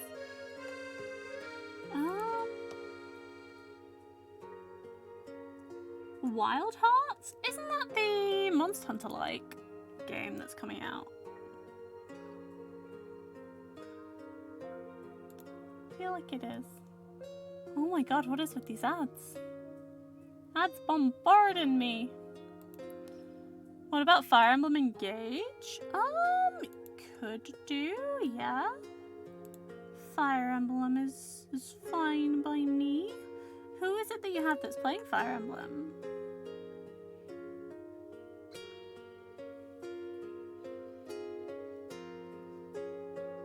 Yeah. Pretty sure Wild Hearts is the... Oh no, wait, is Wild Hearts the other one? I thought Wild Hearts was the EA Monster Hunter one. Am I wrong? Oh, there's a demo on Xbox. Okay. There's a demo for it. Maybe it's on Game Pass as well. Let's have a little look.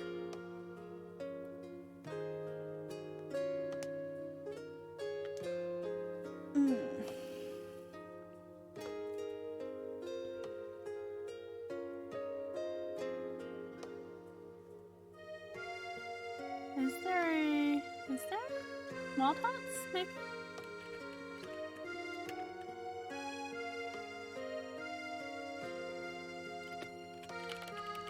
No, I think it's just Xbox, not PC Game Pass. Not PC Game Pass, it seems.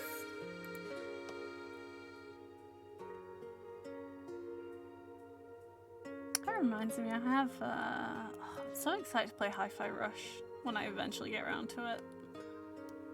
There's too many good games at the moment, there's too many good games to play.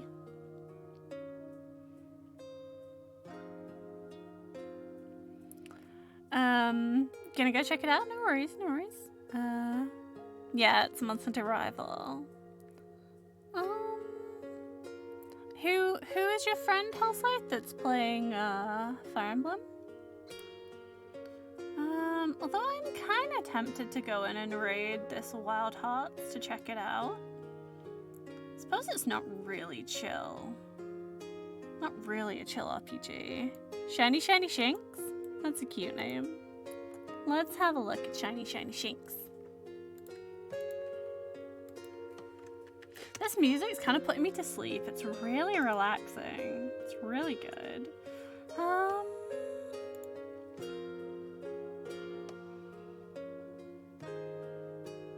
A coffee and a fox sitting in a tree. SIPPING. That's cute.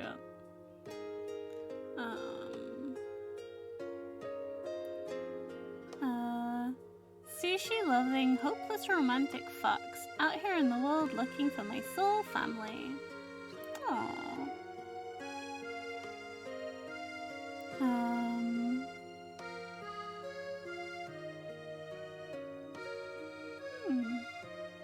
Okay, cool. Yeah, we can go and check out Shiny Shiny Stinks. What I'll do is, if you want to check out Wild Hearts, let me do a shout for Oni. Oni Baloney. It is underscore, yes. So they're currently playing Wild Hearts. They're a UK Monster Hunter streamer. They're cool. They're cute as well. They kitty cat, I believe. But yes, looks like you missed it. Hey, Brad, you did. But do you wanna hang on? Do you wanna? I'll go back real quickly. Do you wanna see my room? This is my bedroom. In game. And we got to, like, we can decorate our bedroom. So like these were the beds that we started with. And I just got a new bed. I got an Eastern style bed that I just changed into. Like, it changes more than just like the bed. It changes like a whole little bit of the area. There's a bed for me and there's a bed for Tori. Naturally, she gets the big fancy one. And they just shove me in the side. You like the vibe? It's really fun. Let me just quickly show you the combat in the game. It's cute. So it has the like chibi aesthetic. But also like the characters themselves have full character art. And while it's going through things, you see the characters' portraits. So it's really cool. This one, yeah. Hi. Bar in the training room. So yeah, in combat, Tori helps. Tori is the Kronos. We have a gun, which does a lot of damage now. But yeah, it's cool. It's very fast-paced, it feels.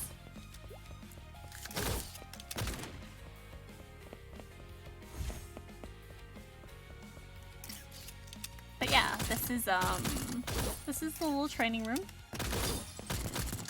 The gun's quite interesting. So it has like a mechanic where you need to let go at the right time. It reminds me of Lost Odyssey. So Lost Odyssey was an Xbox 360 game where you had to like let go or like press a button at a certain time in combat to like do good damage and stuff. Thanks for showing you like it. No worries at all. I'm really enjoying the game. It's very fun. I've been going quite slow. There's a lot of stuff you can read if you so wish. You can probably play this game a hell of a lot faster than I'm doing. But it's really good. It's really cute. And I'm enjoying it. But yeah, I don't really want to do too much at the moment. I have been given the green light to play this. Like, it's fine. It's past the embargo and everything. But given the game doesn't actually formally release on Steam for another 5 hours, and I know there's like a patch and some stuff to come from that, I don't want to be like showing too much of the game in this state to everyone. When we come back to this game though, I'm about to go in the sewers, and I think there's going to be a boss fight down there, so I think that's going to be like really interesting. So I might try and do another stream of this at some point before March, or maybe in March. But yeah, it's good. I'm enjoying it. Thank you for the hydrate, Debbie and Zathoran.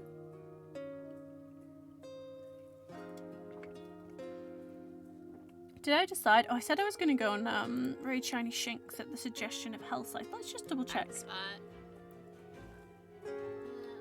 Nah, we'll just keep them here. Yeah, they seem nice. Their bio and like how they speak is fine. Yeah, let's go raid Shiny Shinx. Thank you everyone who has been here today. I hope you've enjoyed the stream. I enjoy how British the localization of this game feels. I don't know if it's intentionally British. I don't know who they got to do the localization, but the sheer fact that I've just been able to say "come on, mate" and just say like "mate" a number of times during the stream through the game is fantastic. It's good. I'm really enjoying this. My brain is like, it's really relaxing me. This music is just making me want to go to sleep. It's really nice and chill. I imagine it won't be when we get into the combat. Like when we get down the sewers, I imagine it's going to be like way more fast paced. But let's go and raid Shiny Shinx before I fall asleep. And I hope everyone has an amazing evening, or rest of your day, depending on what time of day it is. I hope you all had fun, and I hope you have a great week ahead of you as well.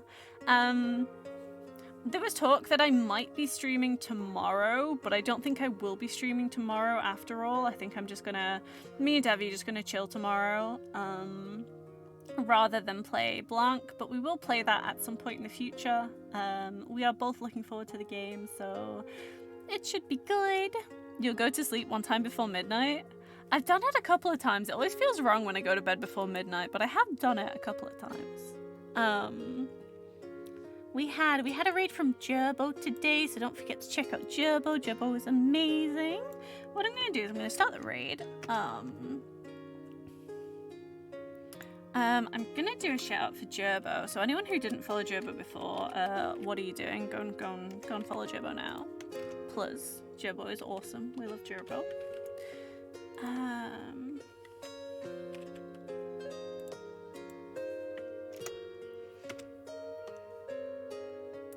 You're finally taking care of yourself, but I have to ask, what the F is wrong with you? Who are you? What have you done with Misty?